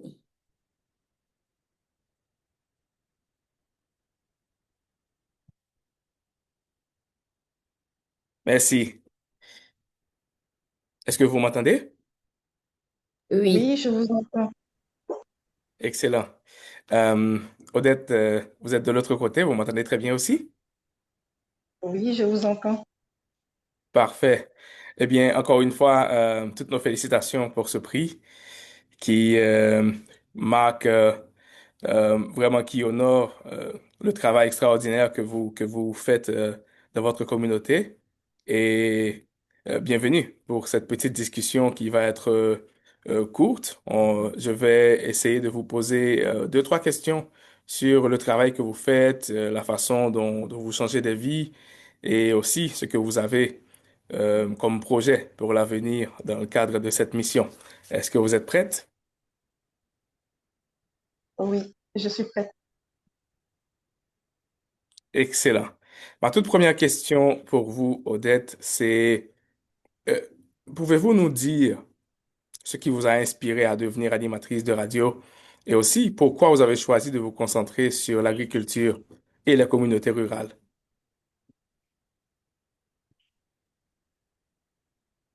Merci pour l'opportunité que vous avez donnée de m'exprimer sur cette question. J'ai choisi la radio pour plusieurs raisons. La première, à ma soutenance en licence, pardon, en DUP, j'ai un diplôme universitaire professionnel après 2 ans à l'université en journalisme. Le jury m'avait apprécié par rapport à la voix surtout et m'a exhorté à choisir la radio dans ma carrière. La deuxième raison, c'est que j'ai commencé par travailler. J'ai voulu continuer mes études en licence et master et c'est le seul programme de la radio qui me permettait de continuer à travailler en même temps et continuer mes études. L'autre volet de la question, pourquoi je me suis consacrée sur l'agriculture? Eh bien, j'ai fait mon au nord-ouest du Togo, à 600 km de Lomé, là où je suis actuellement, et avec ma mère et mon deuxième papa. Il était agronome et affecté sur un projet dans la localité. Donc, on travaillait la terre avec tout le matériel agricole. À cette époque, on achetait presque rien au marché, excepté les poissons et les épices, parce qu'on avait tout. Mon deuxième papa cultivait le coton, le maïs, le miam, le riz et les légumes. Ma mère avait un jardin potager et c'est tout ça. C'est grâce à la radio parce qu'ils sont formés et informés par la radio. Eh bien, pourquoi avoir choisi la radio, surtout avec les changements climatiques que nous traversons pour aider les producteurs qui n'ont que la radio comme moyen de communication, moyen d'information, aider ces communautés-là à booster leur rendement. Parce qu'aujourd'hui, surtout avec la sécheresse, chez nous au Togo, c'est vraiment difficile pour les producteurs d'avoir des informations à temps, notamment sur les semences, quand semer, quand mettre des engrais et quand désherber tout ça là. Et quand avoir fait les lieux, avoir fait le village, je me dis que choisir la radio, c'est apporter un peu de sauve. Voilà quelques raisons pour lesquelles j'ai choisi la radio. Excellent, excellent. Une histoire très inspirante et enfin, nous le sommes tous très heureux que très tôt dans votre carrière, une entité a pu voir en vous ce que vous représentez et ce que vous voulez faire. et a décidé d'honorer votre travail et vous a encouragé à continuer sur cette voie. Ma deuxième question pour vous aujourd'hui, c'est est-ce que vous pouvez nous dire comment votre expertise et votre expérience en agriculture, élevage et pêche influencent la manière dont vous produisez vos émissions aujourd'hui? D'accord, merci pour cette question. Je sais ce que peut engendrer l'absence de pluie, le manque de matériel agricole, de semences, de la fertilisation. Alors, mes expériences influencent mon travail. Je produis en fonction des réalités du terrain. En amont, je sais ce qui se passe et comment y remédier à travers l'écoute des producteurs. Et donc, je tiens compte de tout ça dans mes productions. Voilà pourquoi avant le début de la campagne, je commence par le calendrier cultural. Et le producteur sait ce qu'il a à faire avant le démarrage de la campagne agricole. Et voilà, dans le calendrier cultural, déjà, on appelle les producteurs à désherber, on appelle à acheter les engrais, les semences, les semis, les fertilisants et tout ce qu'il faut pour lutter contre les chenilles et autres. Voilà ce que m'a rapporté mes connaissances et qui influence mes productions. Merci. Merci, merci. Et nous savons aussi que vous êtes très connecté avec la communauté qui bénéficie de votre expertise. D'ailleurs, vous l'avez démontré dans le cadre de ce processus. Une question que je souhaitais vous poser, c'était si vous pouviez partager avec nous une histoire qui parle de comment votre programme a aidé directement des producteurs à surmonter des difficultés comme la sécheresse ou encore l'accès aux ressources. Vous avez une histoire à partager avec nous aujourd'hui? Bien sûr, pourquoi pas, j'ai plusieurs histoires que vous en avez. D'accord. En fait, si je dois diffuser, ça ne va pas être un producteur, je ne sais pas comment faire. Et en cela, je vais partager deux témoignages, si vous permettez. En 2024, le Togo a connu une forte sécheresse et les producteurs étaient appelés par la météo à arracher carrément ce qu'ils ont semé à ressemer. Et c'était la panique générale sur les périmètres. Ici au Togo et autres.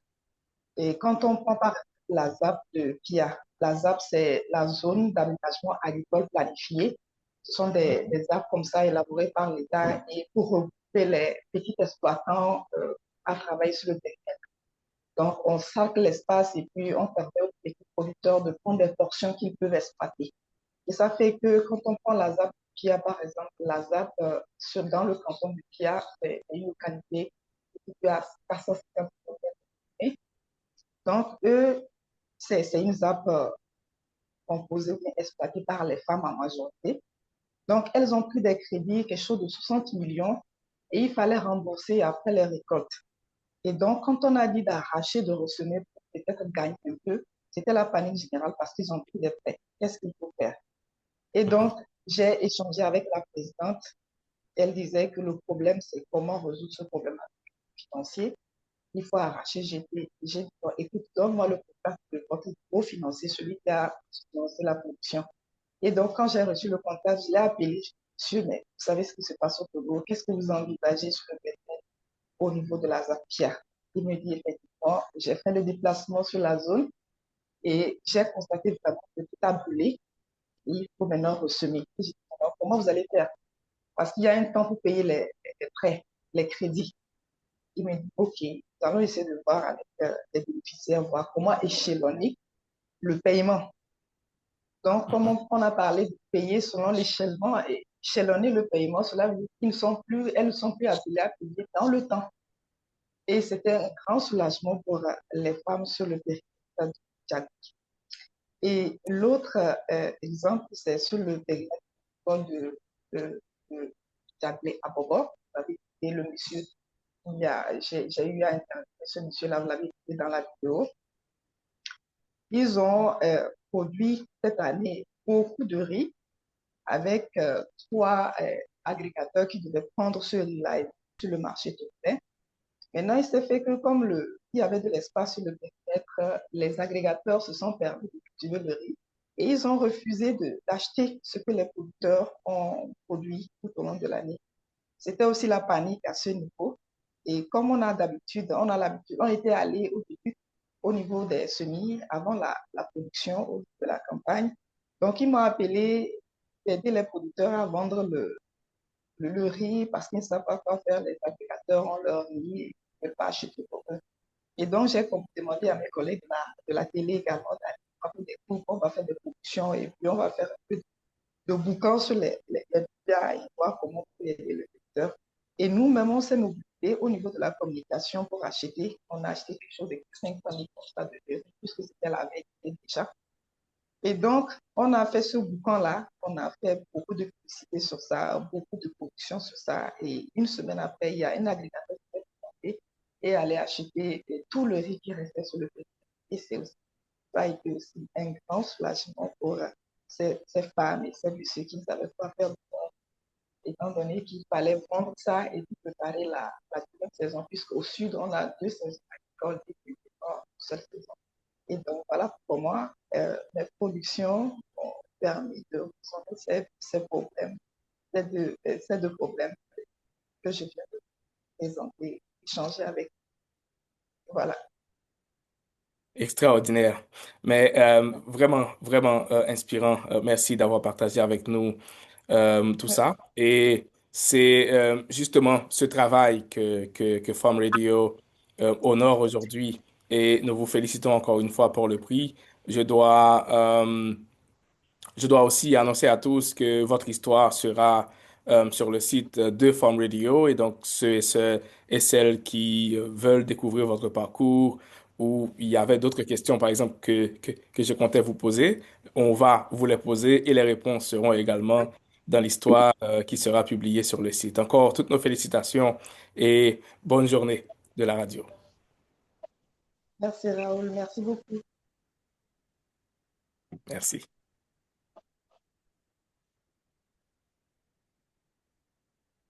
Thank you so much, Raoul. Please, can we all appreciate Raoul? And congratulations to Odete Pira. Thank you and congratulations once again. Moving on, we would again invite Kevin Perkins again to announce this year's Liz Hughes for Her Radio Award winners. Over to you, Kevin. Thank you, Blessing. Yes, after a wonderful celebration of the nominees, winners of the George Atkins Award, I'd like to introduce you to the winners of the Liz Hughes Award. 8th annual Liz Hughes Award. It's the 8th annual Liz Hughes Awards for Farm Radio. The Liz Hughes Award is given out by Farm Radio International to award a radio station team that's particularly dedicated to serving women listeners. The winning programs address gender equality and ensure that women's voices are heard. We received 18 nominations from 12 countries this year. The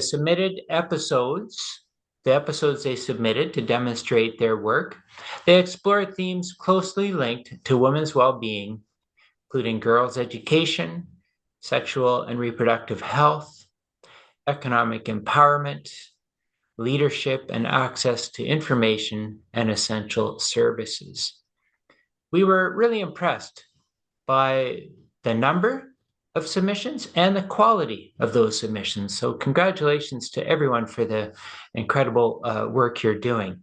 Now, the winners were chosen by a jury made up of gender specialists, professional broadcasters, and representatives from partner organizations. The Liz Hughes Award for Her Farm Radio bears the name of a remarkable woman who was a member of the board of directors of Farm Radio International.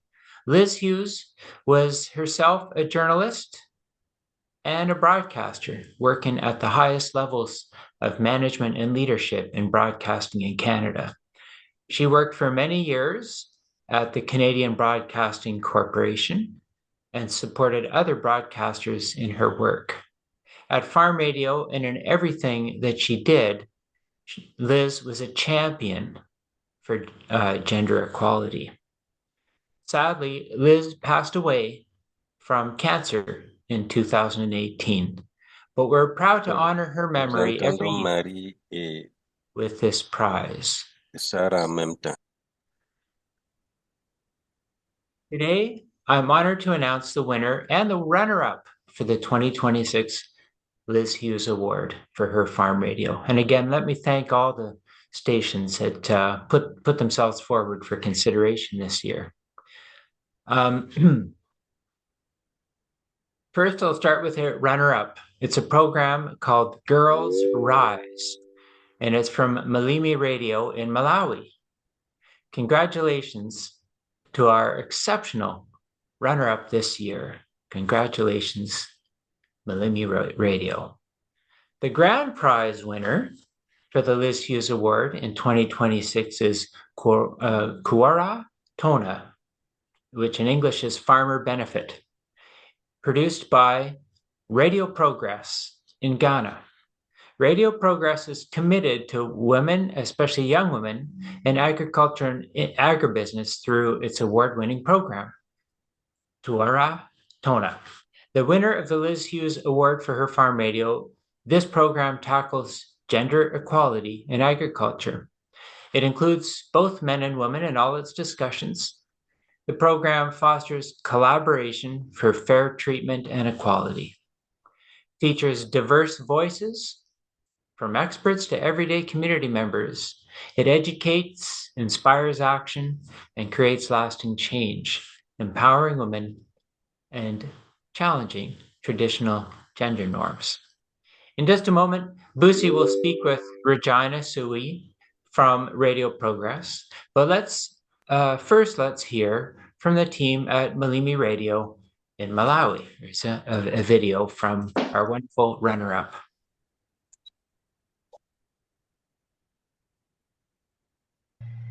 My name is Regina Asemang Suwie.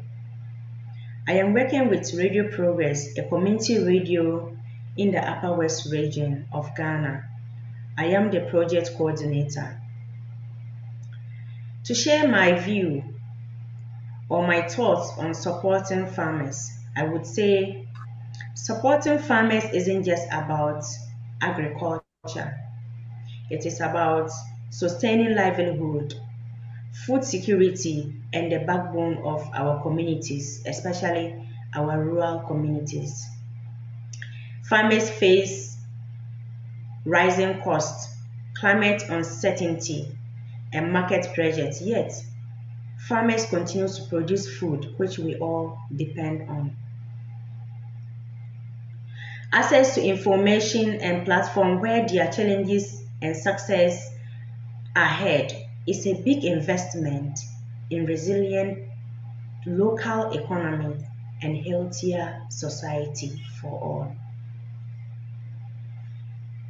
I would also say radio remains deeply relevant in our communities because it is accessible by both literate and non-literate. Radio is trusted. Radio is immediate. Unlike the digital platforms that require strong internet access and expensive devices, radio reaches the people where they are. Radio reaches the people on their farm, at the marketplaces, at home, even on the road. Radio speak the local language of the people and reflect local realities and respond quickly to community needs in times of change. Radio continue to be a reliable companion and a source of practical information for development. To say how our program support, to show how,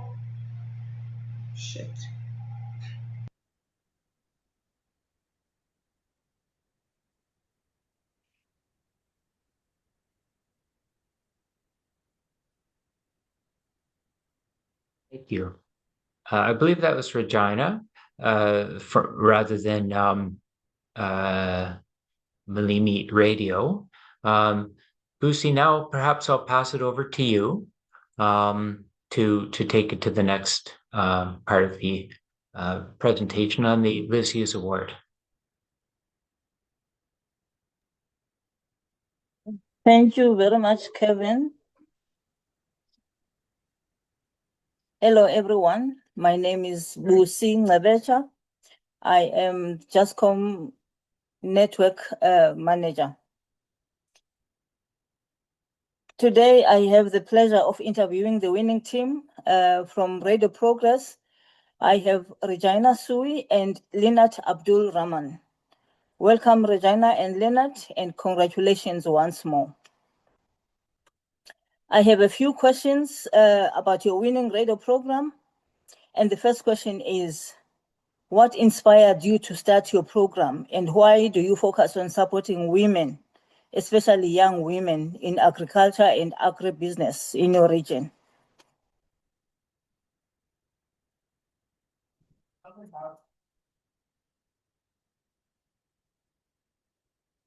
We can't hear you, Regina. Maybe you are muted. We can't hear you. Okay, thank you very much for this opportunity. I am very happy to be part of this program and award-winning program. I will go straight forward to what inspired us to start this program. I would say when we used to do other programs on air, be it the morning show and other educational and health programs, sometimes our farmers call and ask why we are not doing programs about farming or bringing educational programs about farming. So we also realized that in all these programs we're doing, women were not calling in, they don't participate, they don't phone in. So we were wondering why it's happening that way. And then when we visit the community to pick news items, we realize the women are always shying away. They don't want to come forth to give their problems to us, to make it in the news, to come and then give it out to the people. So with this and other issues made us to bring this program. So then when we picked these issues and follow up to the Agric office there was a time we went to some communities, they asked us that why is it that they don't have Agric extension officers in their communities to educate and guide them in their farming practices. So we said we cannot answer, but we will pick your question to the right quarters. So when we returned back, we went to Agric office to ask them, this is what our people are asking. So the Agric officers told us that the extension officers are very few. So they are only relying on government to employ more extension officers. Only that is the solution. They can get more Agric extension officers to the districts and to the communities. So when we came back, we sat and said, we can use our radio as the extension officer to give the people the information the Agric extension officer is supposed to give to them. So that was where we came in with the Agric program. But then we also was thinking, how can we do the program so that people will love it? So we say we need to bring out a name that the people will like so that they will get involved.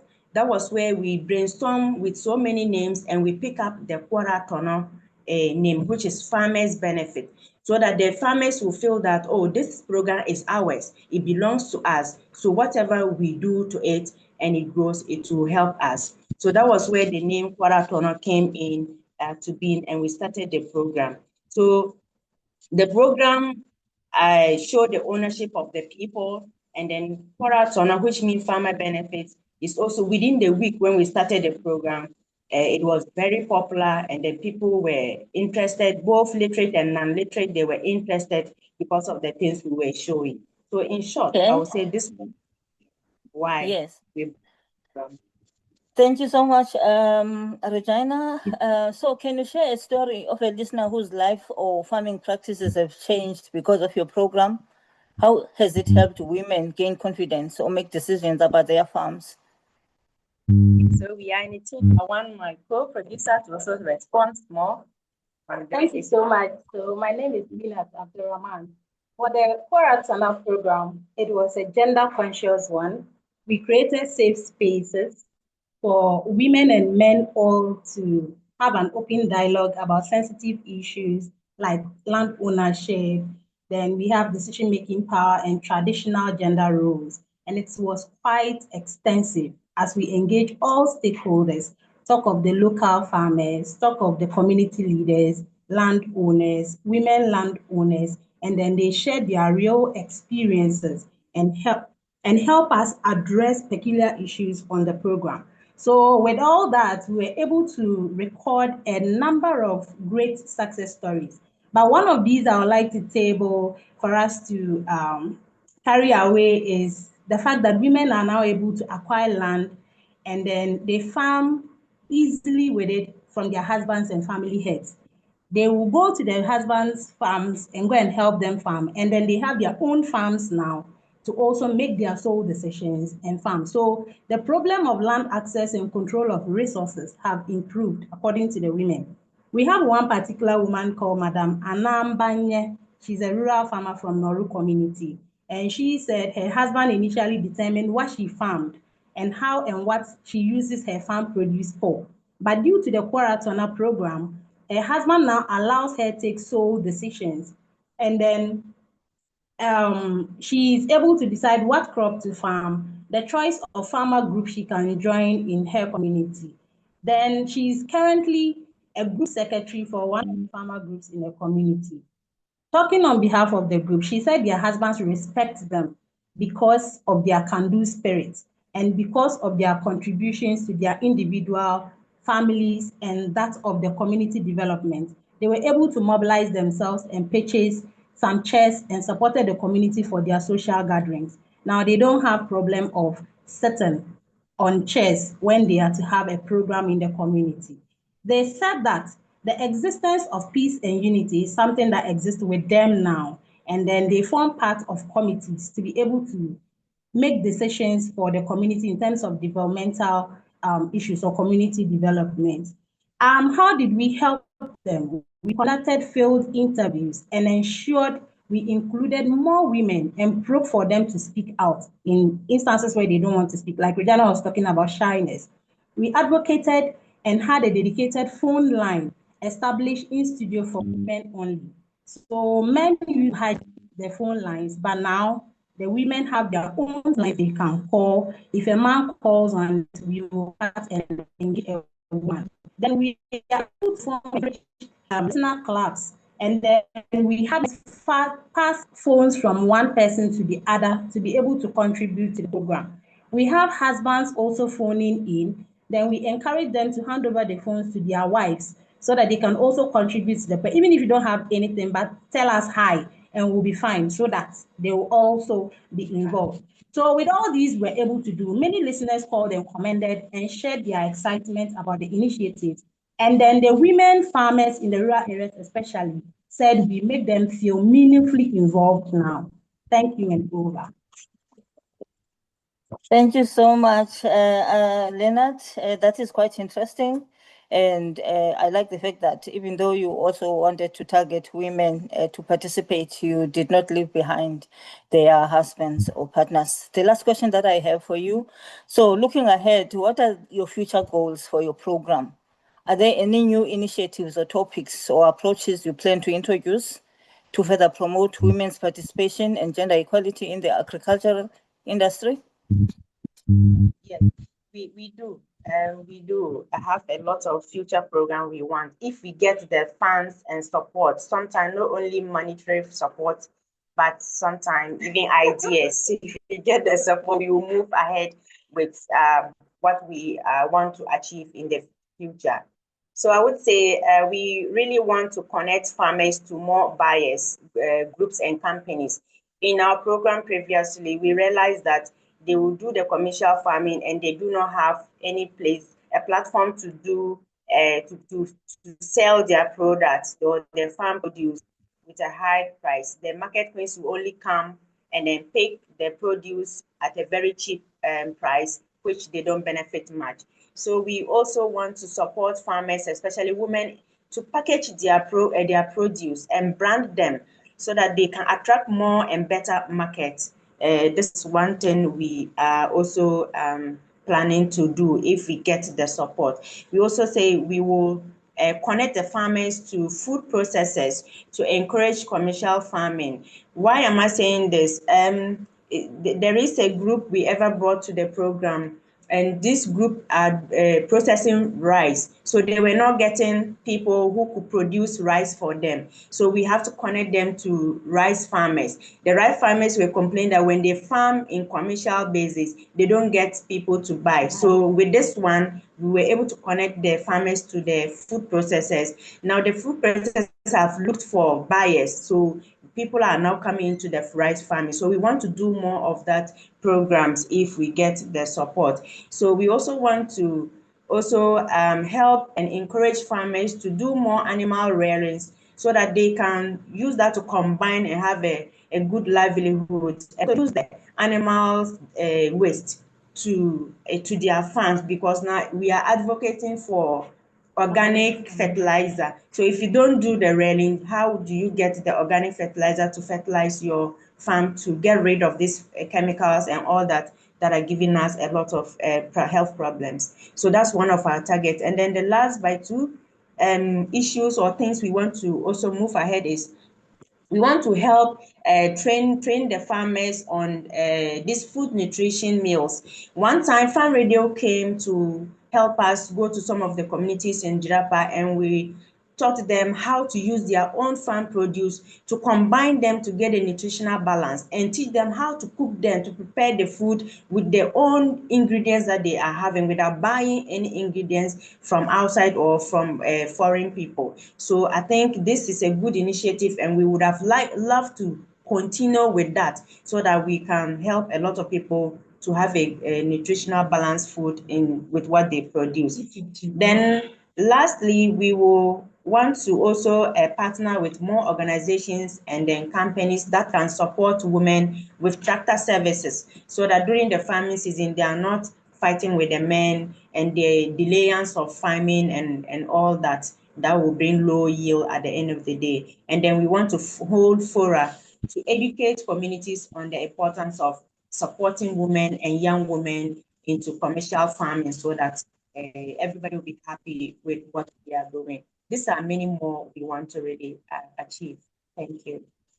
Thank you so much, Radio Progress. This is quite interesting, and we wish you all the best in your future plans, and we hope they succeed and keep up the good work that you're doing. Thank you so much. And over to you, Blessing.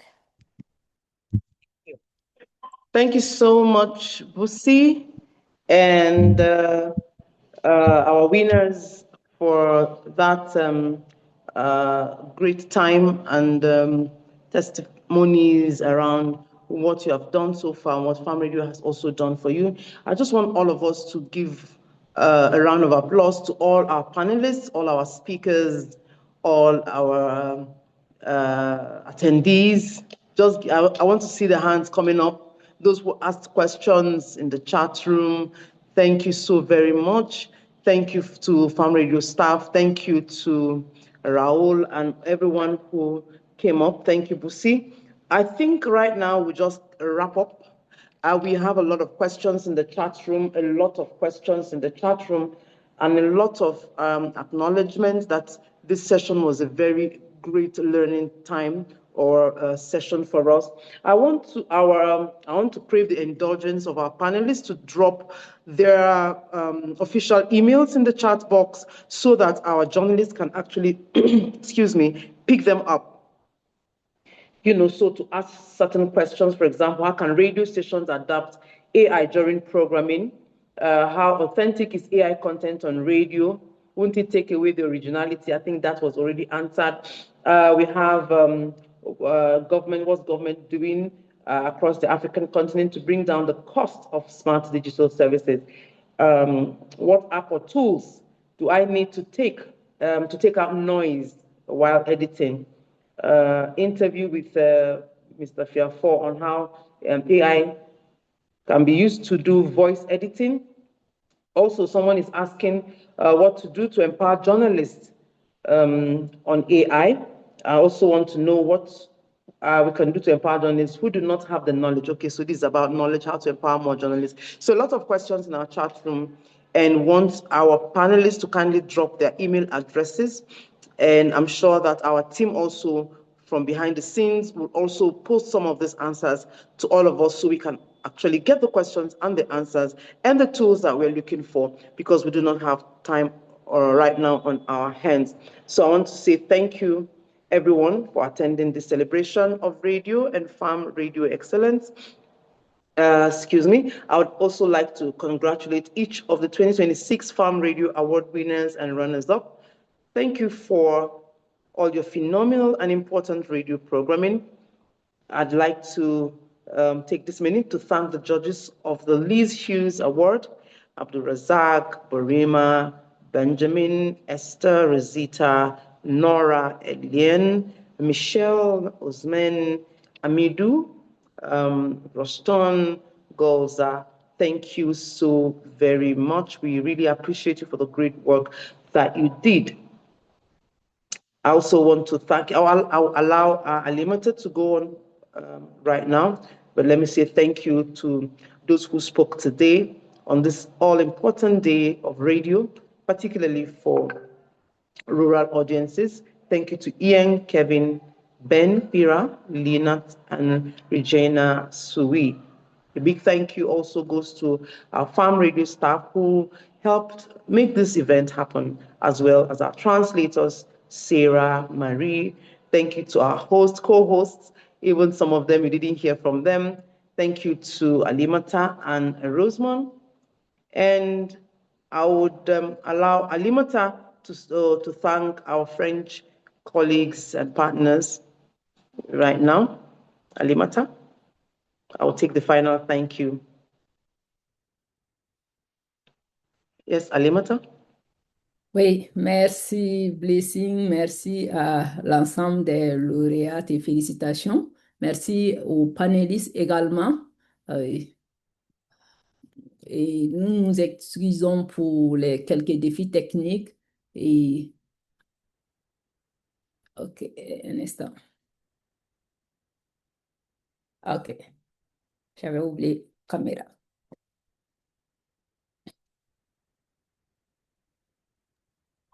All right, finally, thank you to our video.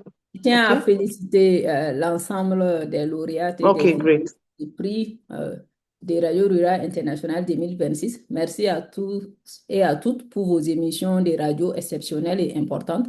Je tiens également à remercier les membres du jury du prix Lise, Hugues, Abdul Razak, Mamadou, Brema, Benjamin Nama, Esther, Wangabula, Rosetta, Atiso, Nora Young, Eliane Najros, Michel Sona, Ousmane Savadogo, Amidou Kabré, Douk Roston et Jules Samji. Nous remercions également tous ceux ou celles qui ont pris la parole aujourd'hui pour souligner l'importance de la radio, en particulier pour les auditeurs des régions rurales. Kevin, Ayan, Fira, Lina et Regina. Un grand merci également au personnel de Radio Rural International qui a contribué à la réalisation de cet événement, ainsi qu'à nos interprètes, Sarah et Marie. Merci.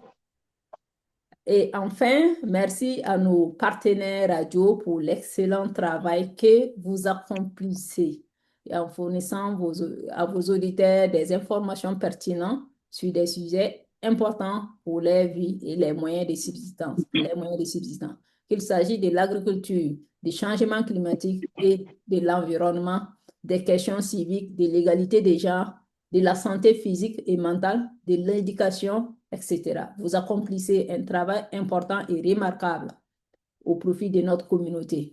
Merci encore pour votre soutien et félicitations aux lauréats. À tous les autres, vous pourrez être parmi les lauréats ou les lauréates l'an prochain. Alors, n'oubliez pas de participer lorsque l'annonce sera publiée.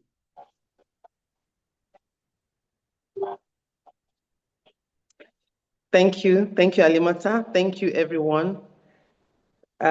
We just want to say happy World Radio Day and bye-bye.